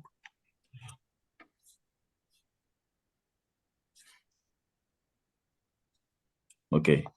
Yeah. So I think Rita and then Martin pointed out one of the things I was hoping to point out. Then the second one is the fact that the last, should I say, couple of sentences, I am convinced that pursuing a master's degree in education and international development will blah blah blah. So it's a good thing, but I think that particular phrase should be taken to the study in the UK essay, because if you're talking about your leadership, there are many opportunities that you would get or gain that will help amplify, and enhance your leadership qualities. The study the UK is just one part of it. So there's no need mentioning studying the UK. Volunteering could be part of it. Being part of community development initiatives could be part of it. Attending Chevening events, doing a couple of things in your field. Many things would help you amplify your leadership qualities. So take the pursuing a master's degree to your studying the UKSA. That's what you want to do for this leadership part. Then the other thing I always tell people is you need to, do more of showing than telling. So this person did not do justice to giving us the opportunity to verify some of his or her claims. Now, £7,000 today is over 10 million naira. So if you're telling me you won an award of £7,000 and I can't find it anywhere on your essay or on the internet, you actually won that particular award. So if truly you won this award, the best you could do is to find where you're being celebrated, the link towards the maybe the foundation. The foundation will definitely have past awardees. Even if they don't have past awardees, there should be a link. £7,000 is not a small money for this challenge to come and go without you having a lead to verifying that you actually participated and won it. Just like the Tony Elumelu Foundation. So you can't tell me you want Tony Elumelu and you're not giving me the opportunity to verify it. There's a way I can easily verify it. Same thing with the fact that you've written a book. So if you have a book, then you should have a publisher, right? Except it is the kind of book that I have written and maybe Martins has not read them yet. But if you've actually written a book, then and the book it's out there, has really helped someone and has gone through publishing, then you should also have a link to how we can find the book. It may not even be on Amazon. It could be, anywhere where we can easily gain access to the book. So, but overall, I think you guys have really improved, compared to the initial, the initial meetings we have. It also shows that you are actually taking feedback and incorporating some of the feedback we give you into your essays, because this is a good essay, just like the last one as well. And I like the fact that it has a central theme, and you stuck to the theme when you're giving your examples. I also like the fact, again, the grammar. Honestly, if I were to be in the reading committee, I would be biased towards judging your essay by the quality of your grammar first, before anything else. Then I also like the fact that I also like the fact that you have 2 examples, but you developed them really well. Some people just have 2 examples just to stand out. I think during my time, I had 2, either my leadership or networking. One of the essays I had 2, the other one I had 3. But like you, I developed each paragraph really well. Answering the questions of the why, the where, the when, the who, the how, and all of that. So just to save time, I think this is a good essay, but just try and incorporate some of the feedback I've given you, alongside Martin's and Rita's own. So that's it. I just remembered what I wanted to say. Beautiful. I wanted to say this is an amazing essay, but your conclusion can make it even greater, right? Yeah. You have a very generalized conclusion. This conclusion you've come up with is a conclusion anybody can come up with in any genre. So like I always say, put something that will make you stand out. That's what I wanted to say. So, and the best way to do this is to make mention of something that Chevening is doing in your sphere. In education, it's not possible that Chevening will not be doing anything or has not done anything recently that you want to improve on or you want to take a cue from. You understand? You can even say something like, I have been inspired by the recent something campaign organized by the FC, the Foreign and Commonwealth Development Office, or the UK in so and so states in Nigeria. I hope to develop something, this sort of initiatives, and I need to expound on, my leadership skills to develop this initiative. So just make your conclusion sweeter. Your introduction was perfect. Already, I read your introduction. I knew, this is a development person. This is an education person, And then I'm reading your conclusion and I'm saying, this is a regular person. No, keep the same energy. It's like your energy dropped to your conclusion. That's what I wanted to see. Thank God I remembered. All right, Martins, let's move to the last essay, please. Oh, last essay. Thank God. Okay, one last essay. This essay is going to be picked at random as well. I hope you guys are learning something, even if your essay was not looked at. I hope you're learning. If you're learning something, please, can I see an emoji in the chat box or something? Thank you, Tolu Lokpealao. Rita, they don't even need anybody that is not learning. I don't know what to tell that person.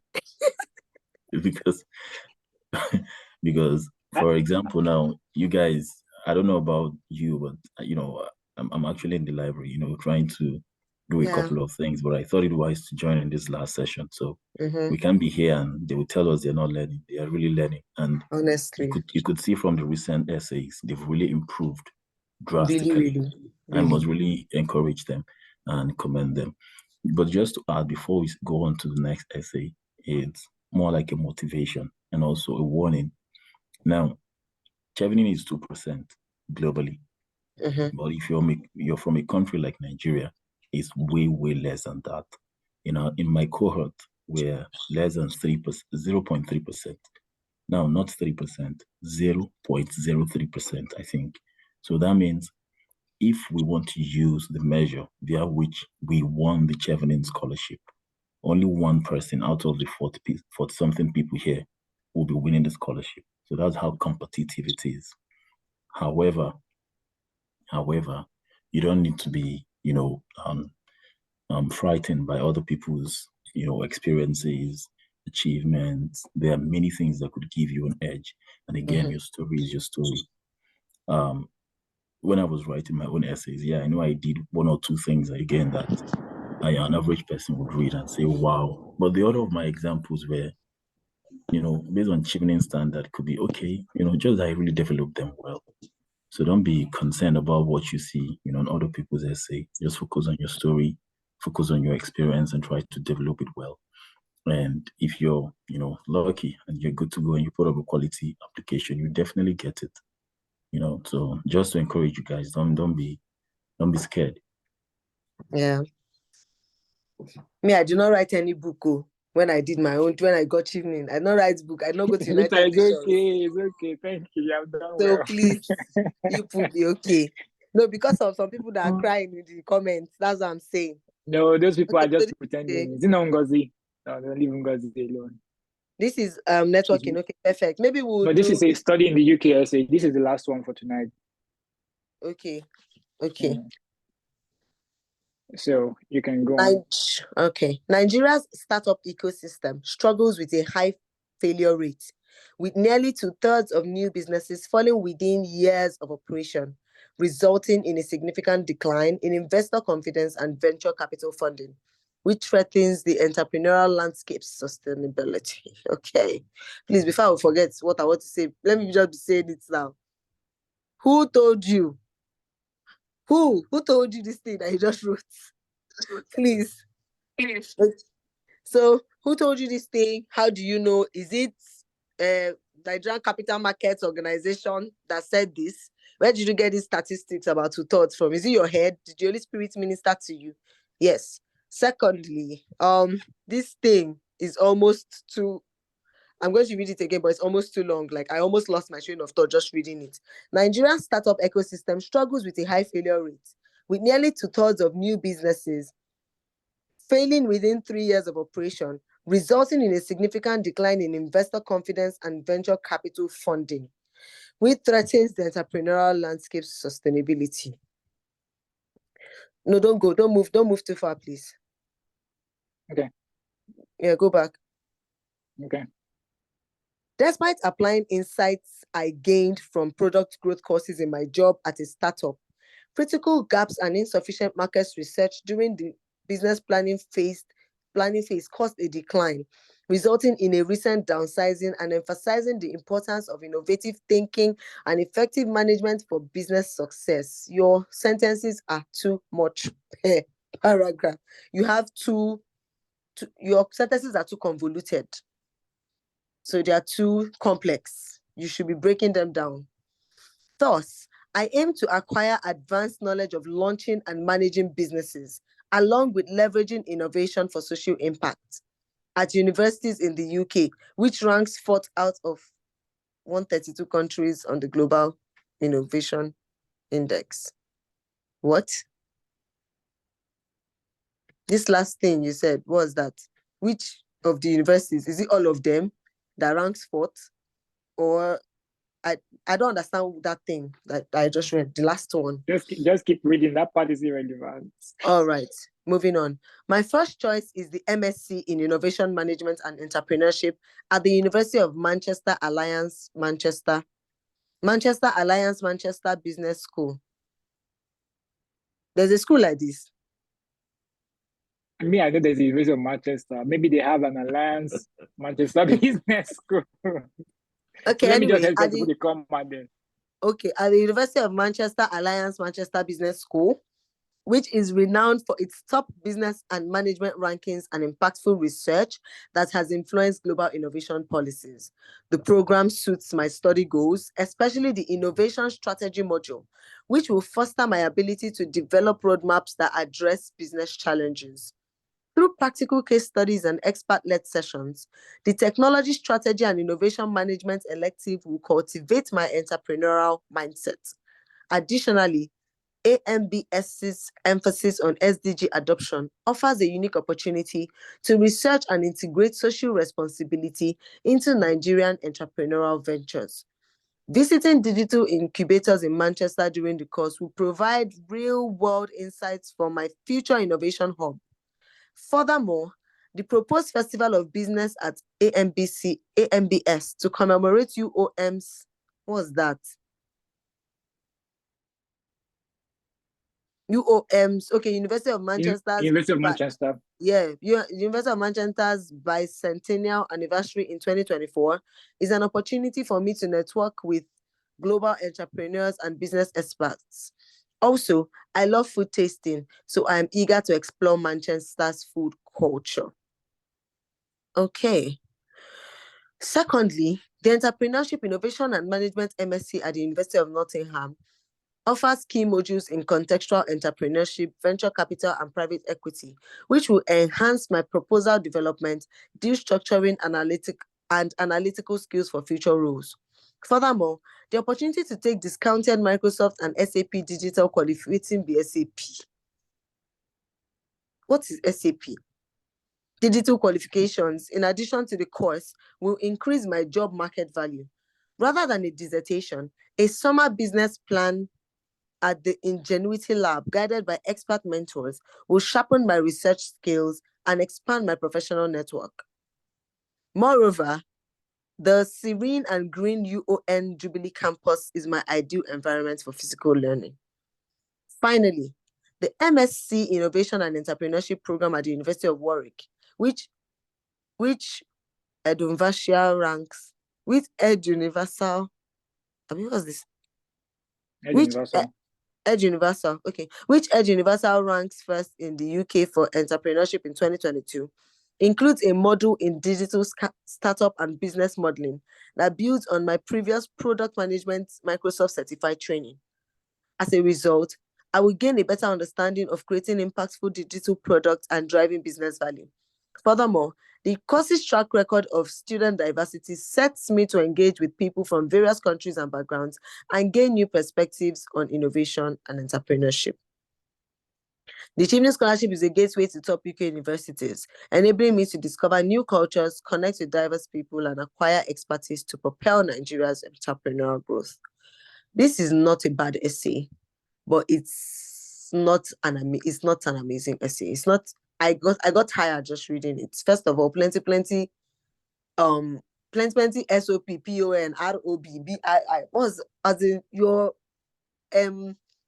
short forms, this thing was too much. Number two, I feel like you went to, I don't know if this is what you did, but it is doing me like, as I was reading it, I felt like you went to the website of the school and you just read their, when you open the course module of a school now, you now see this course will equip you with clinical, you just copied it like that. I came and put it there. That's what I feel like you did. Because I can feel its technicality, as in the technicality is choking me. And me, I'm not even understanding. No, I don't think that's the case. I think this case, really, to be honest, the case here is this person is a very complex person. The person likes to compound stuff, right? Oh, really? You can literally see a trend in compounding. like compound Yeah. sentences, compound words, like there's a compression of thoughts, right, in a single paragraph, making you lose Yes. the initial train of thought, and you can literally not see where you're coming from, right, as you are going through the essay, which is not a good thing. I want to see that the person's essay I'm reviewing, I see where I'm coming from, I see where I'm going, right? It's straight to the point, it's cut to the point, it's very direct. This one's not direct at all. But there are some good things that the person tried to do here. For example, you made reference to your previous product management, Microsoft certified training, right? Whatever. But even the way you compounded that sentence is making me find it hard to understand, right? So In other that's words, this my essay point. is stressful to understand. It's stressful to read. Ah, Don't stress if somebody that's already reading like 5,000 other essays, please, or 1,000 other don't stress essays. someone going through divorce, right? Please. Also, another thing I should say about this essay, just the first thing you should do is break down your sentences. All those things you want to rush, you want to by force put into one sentence, just make it 2 sentences. When a sentence is already seeming like it's getting too long, that means it is getting too long. Please break it down. Break down your sentences. That's the first thing you need to do. The second thing you need to do is, I think you need to find more amazing things about this your 3 schools, especially this your first choice school. Okay, I love that you've mentioned, a key module and what it will help you do. And yes, cut down on the plenty AMBBB, BRB, ARS, all those things. Cut down on it. I love that you've mentioned a module you want to do, and the proposed festival of business. That sort of brings a fun feel to it. And the food. I love that he or she actually, it feels like a he that wrote this essay, actually mentioned different aspects, but I don't just know what is rubbing me wrong about this essay. Maybe it's your sentences that are too convoluted, too compound, so they are not clear. It's better to write simply sometimes and pass your message across than to try and write in a sophisticated manner or in a technical manner and lose your reader. So yeah, maybe you should look at that.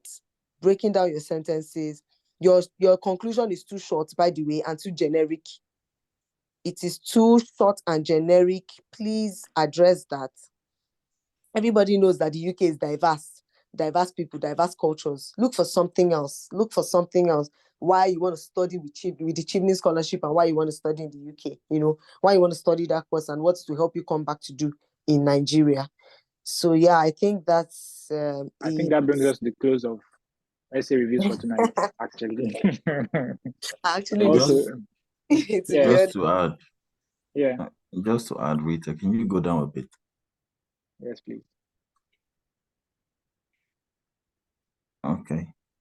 Well, before I get to the particular paragraph I'm looking for, Rita said something, and it just crossed my mind that regardless of the, how much you want to preach objectivity, there's some element of subjectivity that comes into play, in applications, competitive applications like this.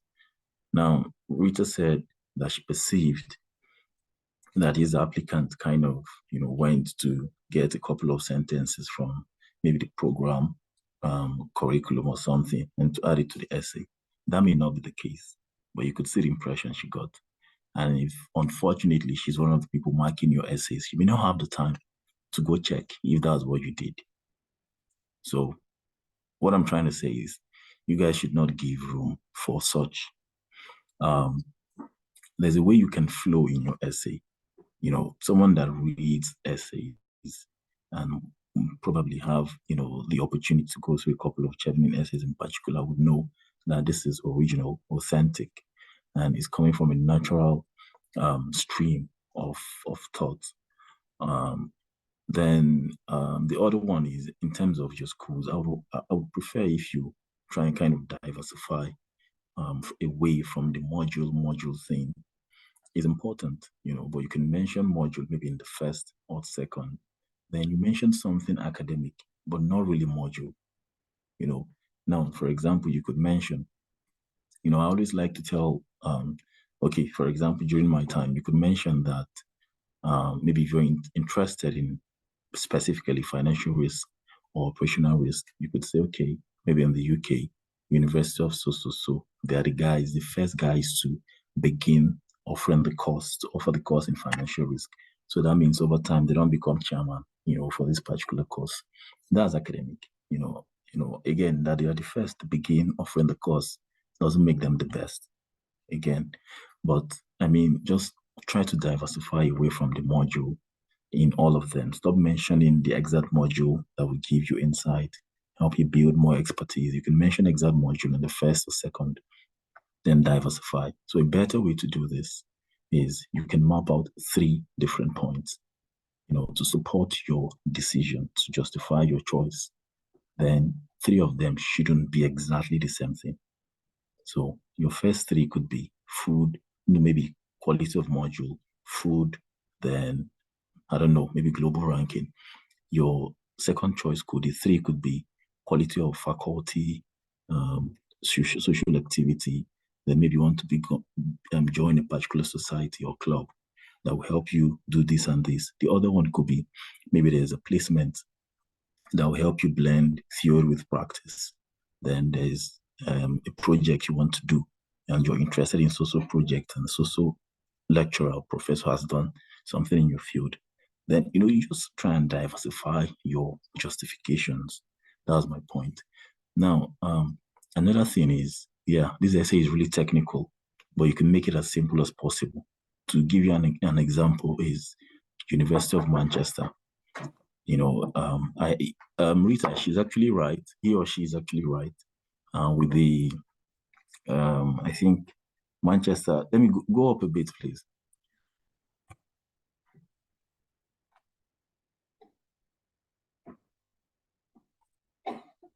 Okay, yeah.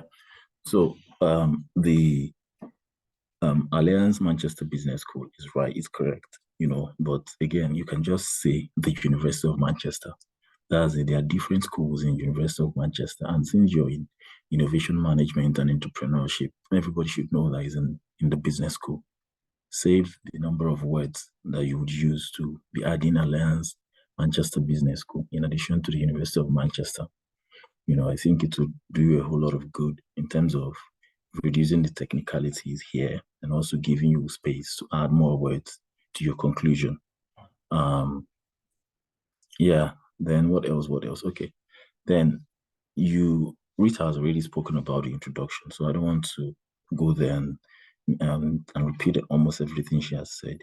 So, but overall, again, I would want to just keep telling you guys that I'm, impressed, about the improvement in quality compared to the first 1 or 2, sessions we had.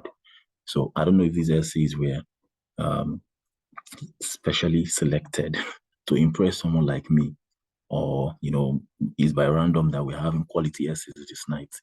So these essays are good enough, at least close to average or slightly above average, unlike the first couple of essays we read when Martins started this sessions. So this is good. I also like the fact that you're going to Manchester. Is one of the schools I've always wanted to. It's a great school, so do your best to gain admission into the school. I believe you're going to enjoy it. Then, what else? Okay, I think that's just all for now, with regards to this particular essay. So if I have anything else to add, maybe some other time. All right. Thank you so much. Thank you so much, Martins. Thank you so much. Okay, so one of our scholars, Oganachoe Okolosi, who joined us a little bit later, said, the problem statement in the introduction seems too long. You can reduce that and try to bring in something unique about the UK in relation to your area of interest. Okay, Izuwane, he has also responded to your question. So I feel that's that. The writer needs to give more context. Your readers need to understand your message without stress. Yes. So you need to make it a bit less convoluted and more straightforward, make it more clear. You should always strive for clarity at the end of the day. What's the person reading my essay? What's this person thinking? What's this person going to think? What's this person going to take from this essay? That should be your watchword. Right now, I'm just going to open the floor for more questions before we end today's session. Oh, and just before we end, Martins is going to give us some information. So, but before that, you can go on LinkedIn and actually, leave a comment as to how you can make posts on LinkedIn. You can tag me, you can tag Martins.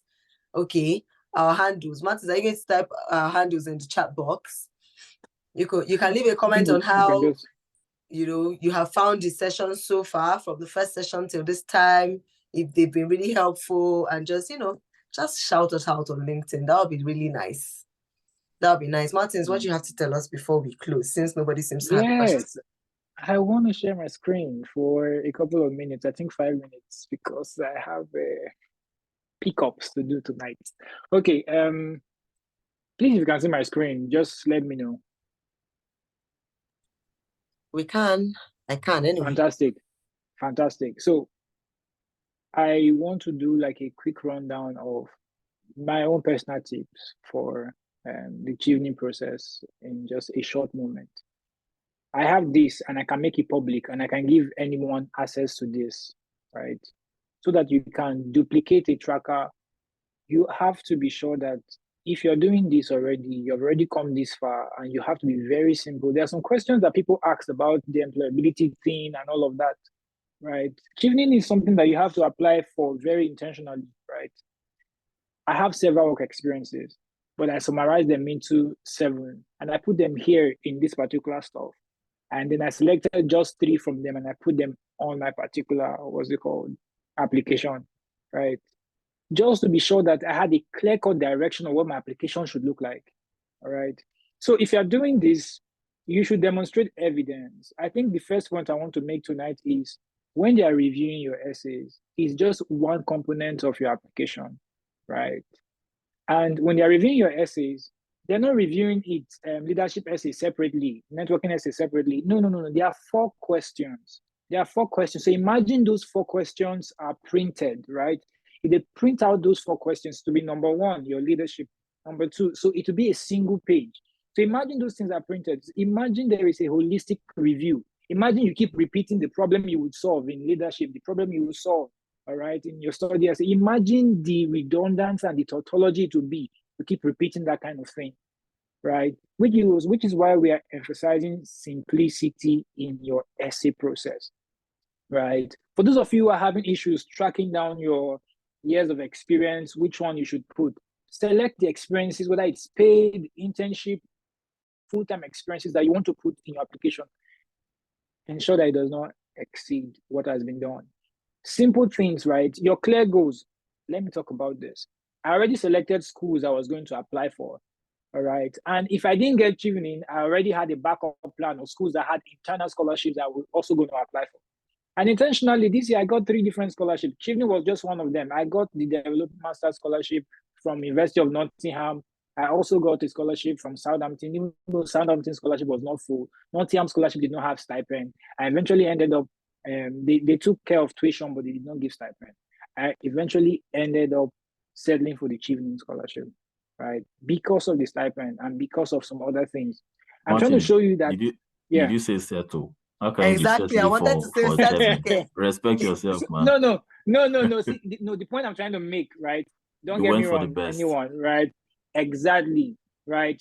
Is the specificity, the clear-cut idea that you have, this is what you want to do. You just have to have, see, all of these things are here, but you will not find ranked 5th globally in my essay. You will not find, ranked, no. There is a unique thing that made you want to go to a particular school. That thing should be there, right? Your own personal research, your own personal work. My story and Rita's story, they are not the same. Joseph's story and mine is not the same. All an extrovert story is not the same. All of our stories are unique, right? So you want to actually express and understand that. Also understand that timing is key, right? Timing is key. You might not get Chevening this year. You might get it next year, all right? That's one thing. I think we have to face reality in this regard. Some of us applied once, some of us applied twice, some of us applied 3 times, some of us applied 4 times before we got 4 times gang.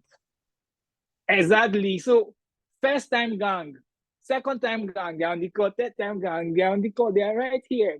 4th time gang, they're on the call. So if you do not apply for the Chevening scholarship, which other scholarships do you want to apply to? If you miss out this timeline, some of you are still playing with your essays, you're having writer's block. Nobody's responding to reviewing your essay. Nobody wants to help you and all of that kind of stuff. That's why I've done all of these things for free. It's not like we have free time to be toiling around and playing around and all of those kind of things. No, this guy's in the library. I have tests, right? I just want to say this. We appreciate the fact that you have dedicated these 2 hours of your time every single week joining us. And I want to especially thank Rita on this call, right? It's not possible for me to share my essay. It's not possible for us to write for you, but it's possible for us to show you how to write, give you a clear example, and demonstrate to you simple evidences of how you can do your own. That's exactly what we have done. And we hope that this has helped you, all right? And we want you to give us feedback on how this has been for you. I think at this point, I'm officially bringing our Global Wins Chevening mentorship application to a close. And I want to say thank you to Rita, thank you to Joseph, thank you to Kolosi, thank you to Deborah, and my team that's in the background that's not currently visible to most of you. Thank you, amazing team. I appreciate you guys so much. I'm going to hand over back to Rita so that she can close this session if there are any questions. Right. Thank you so much. I've looked through the chat box and I'm not seeing any questions. Amen. Amen, Ngozi. Amen. You'll be part of the scholars. Right now, I'm sure a lot of us have to rush back to our systems. My Mac is just open right here. I need to go and read. But thank you guys so much for joining. I am so grateful. Do not forget to make use of all the resources that have been made available for you. Don't forget to, okay, Abbas, you can just type your question while I close up. Don't forget to shout us out on LinkedIn or wherever it is, on social media. You can shout us out. And while Abbas is typing his question, we will. Okay, I wanted to say we'll see you again, but we're not seeing you again after now. No, you can speak, Abbas. You can speak. Yes, you will get the replay on YouTube. Okay, yes, you will. We're only going to see you again on the WhatsApp group. Exactly. We'll see you again on the WhatsApp group and keep sharing other opportunities with you aside Chevening. But between now and next week, we wish you good luck. We wish you God's grace, and we say go smash those that application. God's grace, everybody. Abbas, please ask your question and then we'll just leave the call. Yeah, thank you very much for the opportunity. Sorry, please, can you hear me clearly? Sorry. Yes, you can. I can hear you clearly. I don't want to waste much time, but I would just start by thanking every one of you, the scholars and invited personalities. Thank you very much for the opportunity. I am personally grateful, and I'm so much sure that everyone on this call too does that. So my question is just so simple, and it is in regards to after we submit our 4 essays and then selecting the schools. I want to ask, because I'm familiar with the fact that we are going to be given a particular opportunity sometimes next year after getting unconditional offer from schools and to fill some other part of the application. So I just want to know that for this first set that is going to be closing in the early week of November, are we just to have filled our work experience, our contact details, and the 4 essays? Are those the most important for now, or what are the other parts of this that we must complete with this recent deadline that is going to? Okay, it seems like you joined the call late because we had addressed this when Scholar Temi, Elizabeth Sentwanda was speaking. Basically, you're filling everything. If you have all your documents now, including your references, including your everything, put everything. The only thing that Chevening will say, okay, we are giving you time to get is your unconditional offers from your 3 schools you've chosen and your references, okay? Your unconditional offers sometime in May this year, but check again on the Chevening website to be sure. And then your references you will submit in May next year. So references February 20th next year is the deadline, and then unconditional offers May or whatever next year as well, okay? So, but every other thing, if you have it now, kindly submit it now. Every other thing, when I say that, I mean your background information, the essay, the pre-screen, every single part of your application form. That application form has several parts, okay? If you open it on your system, you will see contact information, background information, you will see essays, you will see something, there are like 3 or 4 or 5 or 6 parts. You understand, Abbas? Fill everything till you get to the last part where they will now start asking you, until you get to the part where they tell you, what do you think about the Chevening application portal? I think that's the last part before you now see submit. Until you get there, fill everything, upload everything that you have. If you don't have your education documents, when I say education document, I mean like unconditional offers, you can upload them much later. You can take them to the interview if you're chosen. You understand? But please, every other thing you have, upload it. If you have your references now, upload everything now and submit. Your application is a sum total of everything on that application form and not just your essays. The only reason why we emphasize your essays is that your essays is what will take you to the interview stage most of the time. If you pass your eligibility and pre-screen, your essay is the second most important thing that they will look at before you move to the interview stage. So that's why we emphasize your essay so much. But every part of the application form is almost as important as the other part. In fact, it's as important as the other part. So be very careful when you're filling your application form. Okay, I think Martin's just sent all of us, he has sent all our LinkedIn handles in the chat. So you can just, shout us out on LinkedIn. Also, thank you so much to every scholar, Temilolua, St. Wanda, Elizabeth. Thank you so much, Joseph Ugu. Thank you so much, Ogenechowe Kolosi, Scholar Martins, Yekekolo, every single one of you, Deborah, Deniro, you guys are nothing short of amazing. Honestly, I am so proud to be in the same cohort with you. Thank you for sharing your wisdom. Thank you for giving of your time. Such a sacrifice. Thank you so much. And yes, it is not by power, it is not by might, it's by the grace of the Lord Jesus. So please keep praying, or if you're a Muslim, it's by the grace of Allah. So keep praying like you're not writing any essay, and keep writing your essays like you're not praying. And we hope to see you on the other side. Hopefully by this time next year, you will be the one doing these calls while we'll be at the background cheering you guys on until, when next we speak, maybe during the interview stage or whenever. I'm sure we'll have sessions like this again during the interview stages. Until then, thank you all so much for joining this call. Take care. You can join the WhatsApp group where the links are already shared. Bye. Yes, Joseph. Yeah, my heart is telling me to tell someone something, and I think you mentioned it, but I just want to be very particular about it, and that's your reference. We spend so much time preparing scholars for the essay writing, which again, it's really critical, okay, to the success of the application. But again, like you said, there are other equally important parts of your total application. And I've seen people that take their references very casually, and that's not good. So I have one of my mentees that has something I would call a really quality, essay package. But so what's up with your reference? Who are your referees? And I wasn't really impressed. So don't just think your essay will do justice to everything. Again, what may make the difference between applicant A and applicant B may be something very, very marginal. Like, you guys can score 20 over 16 over 16 in essay. They will say, okay, now we can't take everybody. We want to take 5 out of 7. How do they choose the 5? It could be based on your sector. It could be based on your gender. These things, I'm being very, real.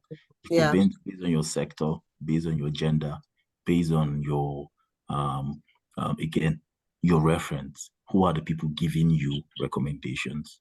So if I have someone like maybe the CEO of Central Bank, the MD of Central Bank giving me recommendation, and you have maybe someone like your friend who is not even your head of department giving you recommendation, who do you think they would take seriously? Okay, now again, it's not just in the name. Again, how extensive and comprehensive is the reference that they're giving you the recommendation? There's also an art to recommendation letters, and that's what some of you need to help lecture your referees, teach them how to give you proper recommendations. What I did, I had the luxury of having about 4 people willing to give me recommendations. The CEO of the Nigerian Stock Exchange, then my mentor, and a couple of people. But what I did, I knew they didn't have the time to give me the kind of recommendation I wanted. And I drafted, a template, and I gave it to them that they can now fill in whatever it is they want to fill in, hoping that they do justice to the questions that Chevening wants them to answer, which again, to testify the 4 essays, you need to speak about your leadership qualities, relationship building qualities, what you've done in your career, and your capabilities to undergo a rigorous master's degree in the UK rather. So if there is a missing link to any of these 4 parts in your reference, again, you're shortchanging yourself because they score your references as well. So please take all your applications really seriously. Try and submit on time. These are more like final tips. If you can submit a day before 7th November, perfect. And you don't need to go and submit today. Again, then try and submit in the middle of the night. That's when you don't have so much traffic on the website. If you have 1 or 2 scholars and you have time, maybe 1 hour, 2 hours, even before you submit, doubt yourself, still go back and check with them. Okay, I'm about to click submit. Can you do me the favor of going through this again? A 500-word essay should not be more than 3-5 minutes to read. So person can just take out 10 minutes to go through the 4 essays and say, okay, go ahead. Then finally, it's not by might or by power, it's God's grace, because there are many factors that would come in. Sometimes it may not just be your time. The first time I applied, I didn't know much about Chevening. In fact, I opened the portal. It was that day that I submitted. Then the second day I went, a bit prepared, and I got to the interview stage, but I didn't get scholarship. And the 3rd time I won it. So, I'm a 3-timer, just like other people. Rita, I think she went 3 or 4 times. 4. So if you don't get it this time, it's okay, guys, it's okay. But if you really want this, and if you really want to change your life and the lives of other people you call family, friend, community, country, then take Chevening very seriously. Go back again and again and again with your application until you win it.